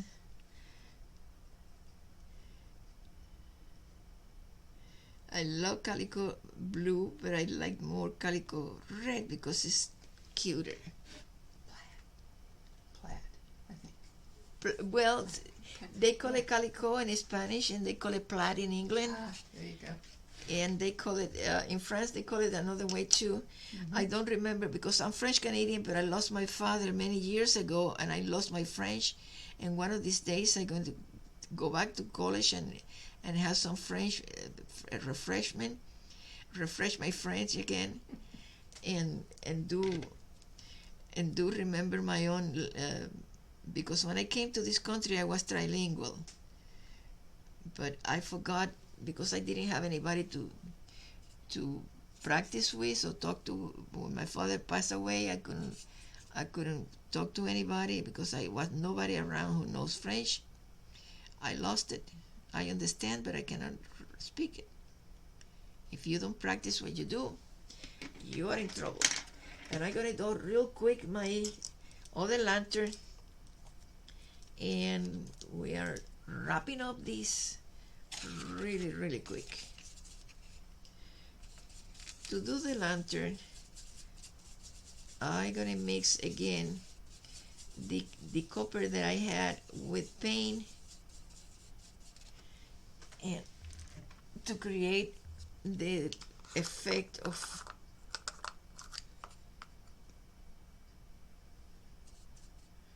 metal.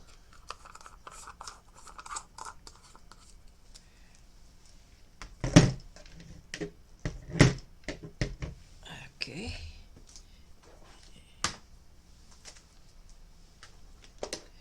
And this is gonna be piece of cake.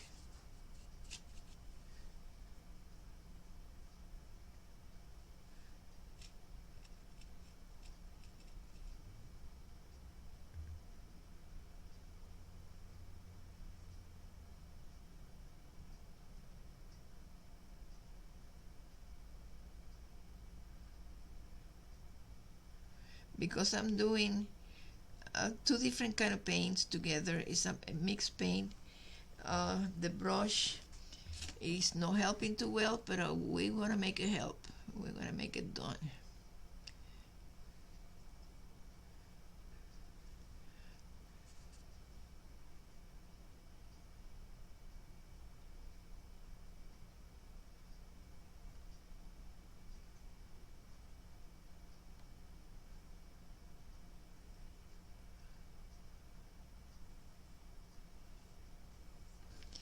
Remember always when you have a big surface to do the stroke in one direction only.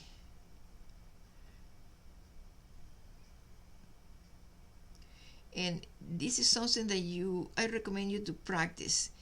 The way that I use my brush, I've been practicing for many times to do the same effects, because sometimes we don't have the capacity to coordinate the timing of the brush, the timing of the paint. Like this, if you go to different strokes, like this that I'm doing, is not uniform. You have to do, when a big surface is, one uniform motion to create the illusion.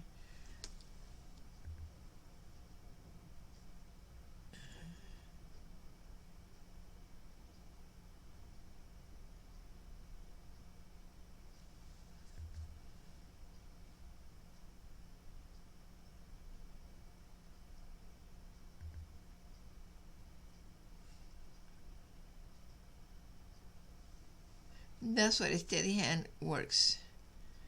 If you don't have a steady hand, I recommend you to do some exercises before you begin to paint. Do at least 5 or 6 deep breaths, hold it for about a couple of seconds, or at the count of 8 or 7, and exhale. And it gives you a lot of oxygen in your brain, and it helps to steady your hand.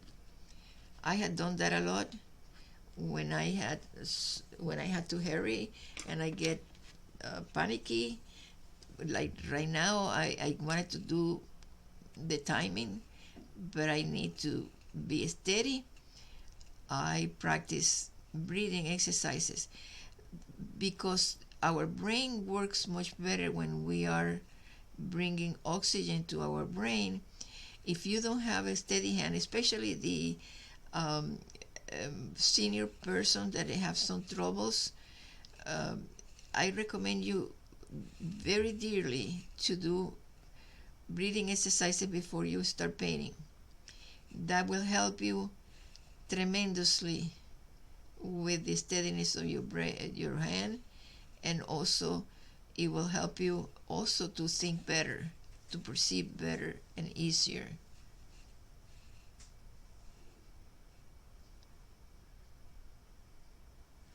Okay, I'm done with my section over there. I'm gonna do the rest real quick now using another smaller brush, and we are in the end of this class.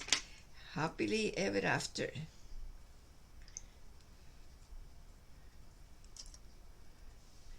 I'm gonna go right now with a combination of black and deep, the same paint that I have. I mix a little bit of black to do the edges and do the illusion of roundness. And I'm gonna do this real quick.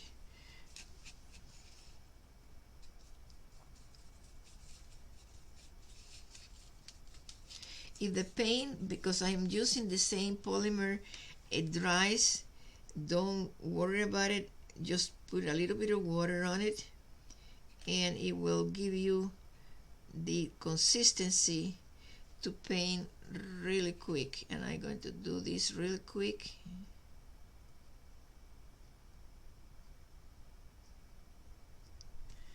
And take the excess of paint this way. Play around with the paint.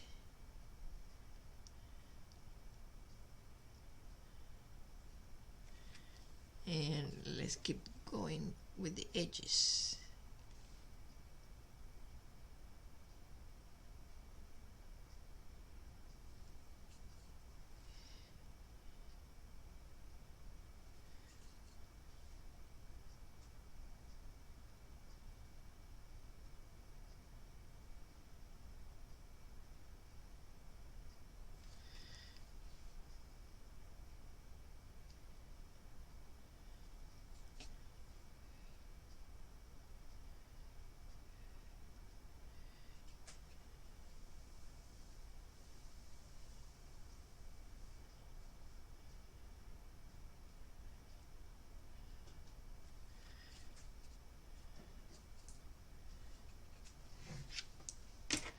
Because this is a little bit smaller, I'm gonna switch my double zero brush to do a smaller stroke, and don't put too much water on it because over here we need a steady line.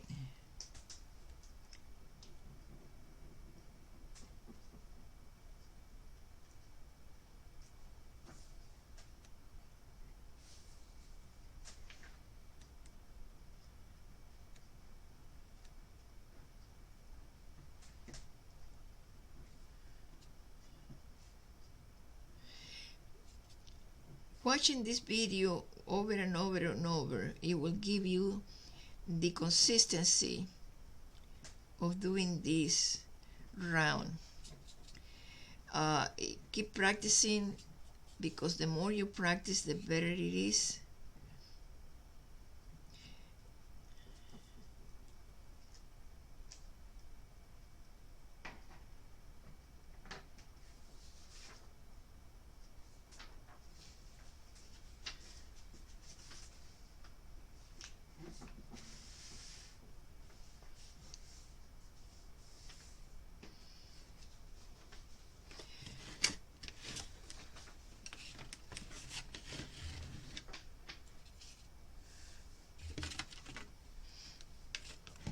And also help very much when you do a straight line to move your canvas. I'm gonna do this lantern two different colors because some of them they use different section of colors in the past, and I'm doing the same thing right now. This little frame over here is gonna be another deep color.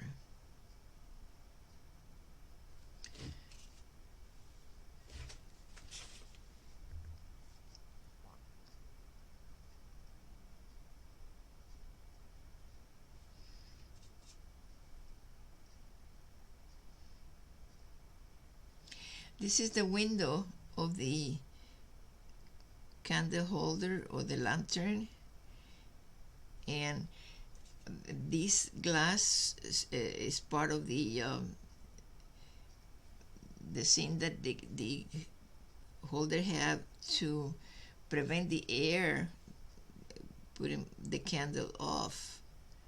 And I'm trying to get the paint good enough for making the illusion. This is a little door, because it's what it is. It's the door of the lantern.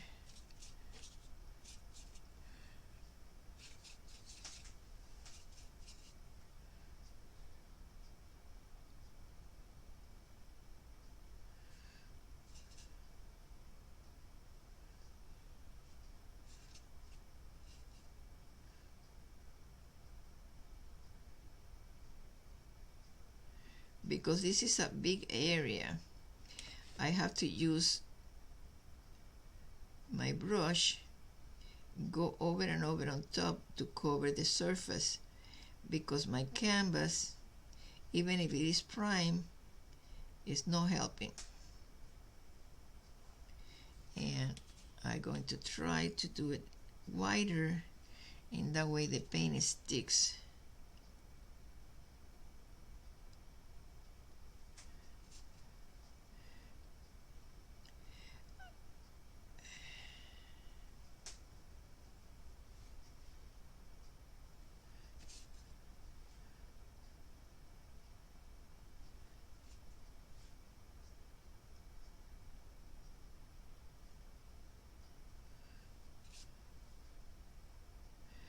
When you do the drafting, remember to measure the distance of the different bars to hold the glass to make it uniform. And it's what I did yesterday. I measured the distance of each section to make it even. And I'm going to make this one a little bit wider because the paint is not helping. But I'm going to make it help. I'm going to make it succeed.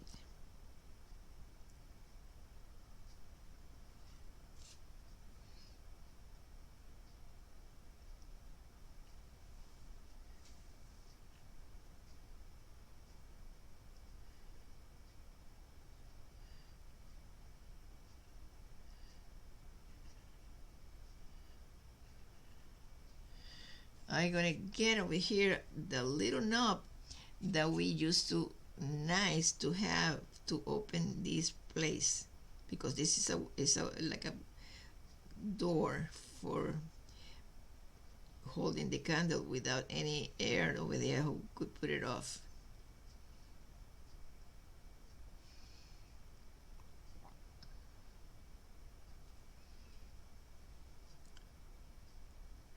There is many ways to do a straight seam that I'm going to show you. We could use blocking tape.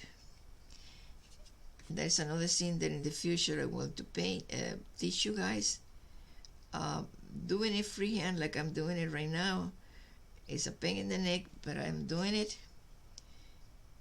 But there is ways that we could do uniform painting using tape, a special tape, or using a special creative blockage that block the paint and let it out. I'm gonna do my H over here real quick because time is going.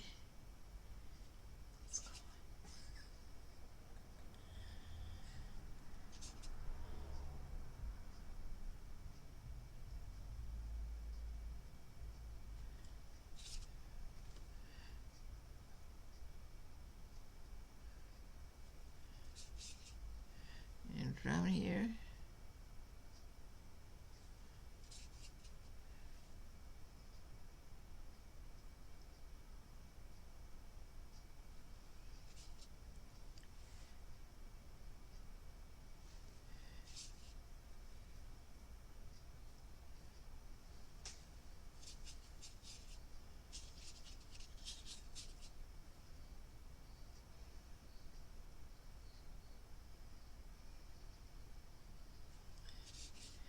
Long time ago, another artist told me that I have the steadiness of a surgeon. And it was a flattering comment because I never thought that, because the surgeon had to be very steady-handed. But these days, they always are using lasers to do brain surgery and all the type of surgeries, very minute and steady. But this comment, I always, every time that I do this kind of thing, I remember that comment because I do have a steady hand, and that helped me a lot. Many people do not have it for different reasons, healthy probably, but if you don't have a steady hand, I'm going to show you next time how you could do a steady line with a tape or a masking paint. And over here, my paint doesn't, the mixing that I did with the doesn't help to cooperate. Gotta let it dry. Gonna do my candle real quick and do this in one shot. Remember that time the candle's been white, and I'm going to do a little bit more white in my palette, and I'm going to get another palette because this one is getting really messy. Let me use this one now. That happens too. You could change palette, and this one is not a good one. Let's do another one. Because sometimes I clean it, and I use it again twice, but if I do too many colors, it doesn't clean well. And I'm going to just keep going real quick over here.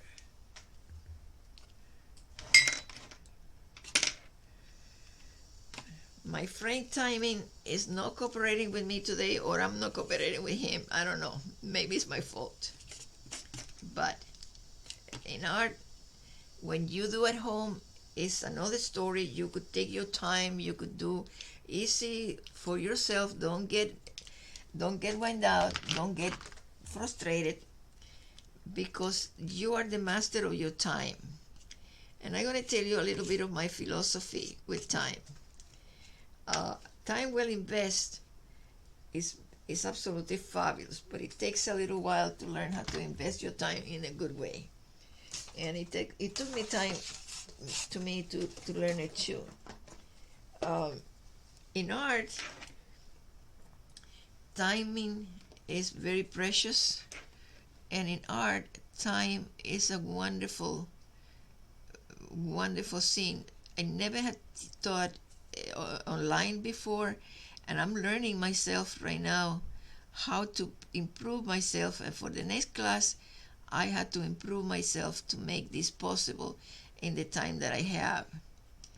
And there's something that I had to work out and practice to don't run out of time. I'm doing over here my candle who's melting, and I'm gonna do it with a teensy weensy little blue. And we are getting ready to mambo, ready to finish. Okay, this is my candle, and I'm going to do very little bit of blue to make it appear round.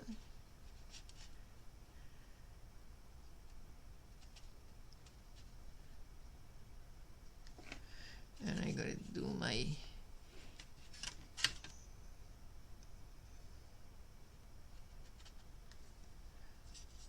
candle melting over here and the edges, and creating a little bit of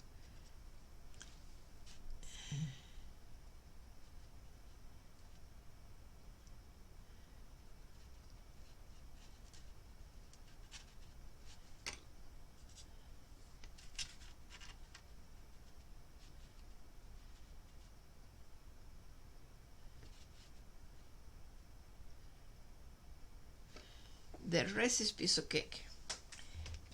Going to do my flame, and gonna do a little bit of red, a little bit of yellow,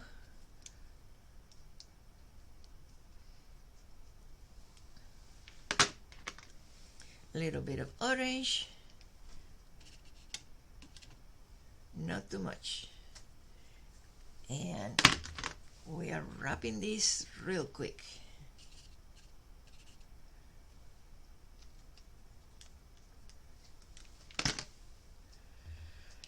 Okay. Piece of cake.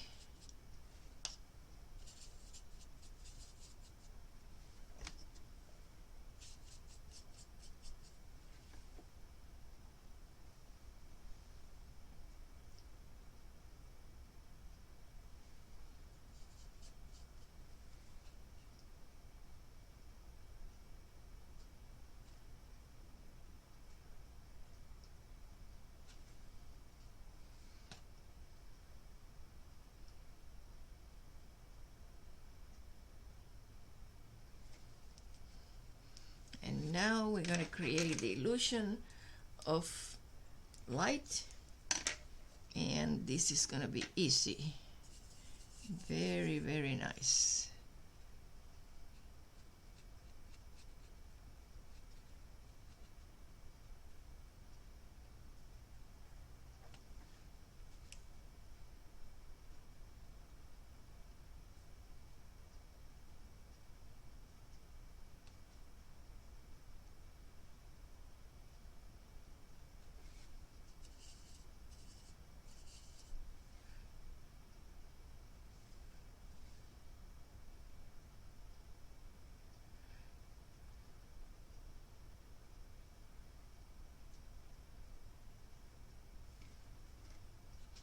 This is the time that I would like to be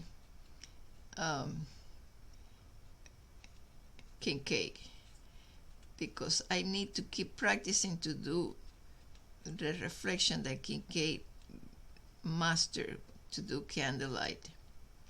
There is what I said, I need to keep practicing because I'm not a perfect teacher yet. I'm not a perfect King Kate.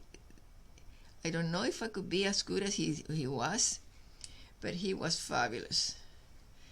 I do enjoy very much every time that I see one of his art work. It was the most absolutely gifted artist that I have seen, because there is three things that are very hard to paint: the nose, the hand, the reflection of water, and the candlelight. Trust me in that one. It's not easy. Okay, I think we got more or less at the best with our abilities create our light over here. I'm gonna keep doing this, and I'm gonna do some background, and we're done.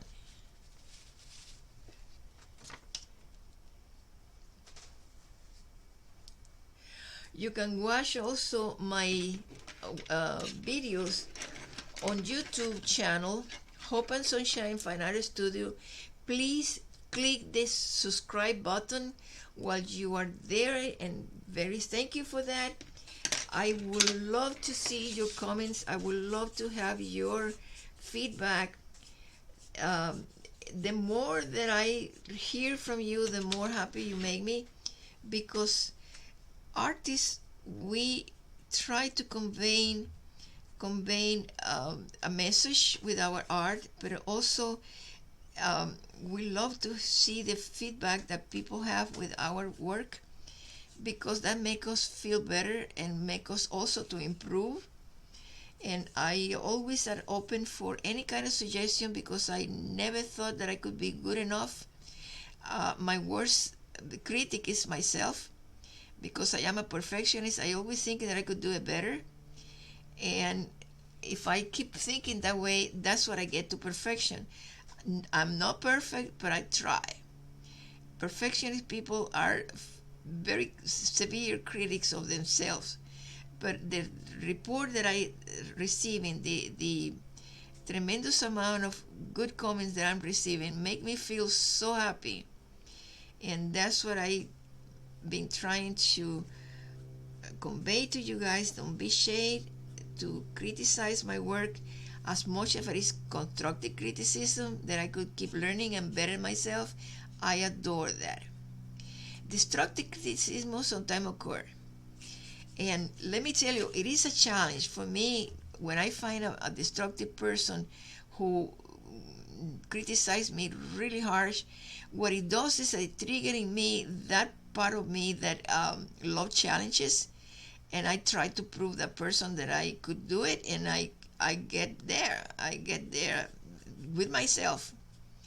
And all of us are in the same way sometimes. All of us need to have somebody who pushes us negatively to do better. There exists also another degrees of negativism that I don't participate. I don't like too much. But if you do constructive criticism, don't be bashful. Don't be ashamed to tell me what you think, because that will help me to improve myself. And that is something that I adore, because it's always the best way to be better, and I try to be better all the time that I can. I'm doing very softly over here my tablecloth with shades, because every single object over here has some shade, very quickly, because time is really going, and we're wrapping up this in no time. I hope you enjoyed this painting. I have enjoyed very much creating it and teach it, but I want you to be happy. I want you to totally accomplish what I'm telling you. The more that you take your time to do things in your own pace, the more it helps you to succeed. Don't be like me right now that I have to be dealing with my timing over here. You could take your time anytime, and please do, because hurriness, nature takes their own time to do things. Hurriness doesn't help too much.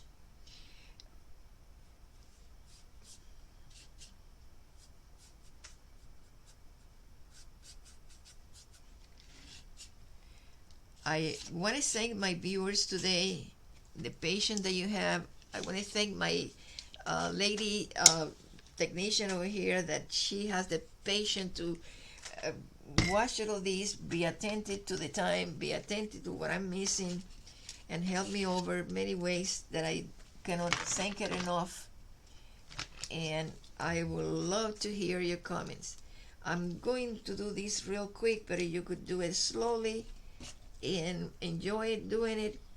Enjoy the way that you not only learn from me, enjoy the way that you perceive things, that it probably will be different than mine, but it's valuable also.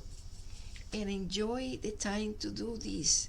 Enjoy the painting. Have the happy feeling that you are creating something. You are learning, but you are creating something with your own way, your own style. I always teach to my students conserving their own style, because not too many persons have the same style. And I always encourage people to cultivate, and I do respect different styles of doing things. I do respect that with my student, and I do respect it with myself too, because I always find a way to do things much better with timing.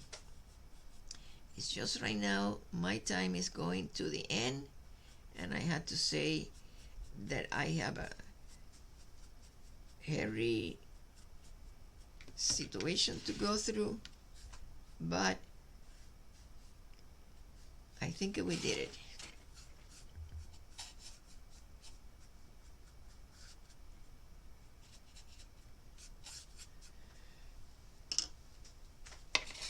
My dear friends,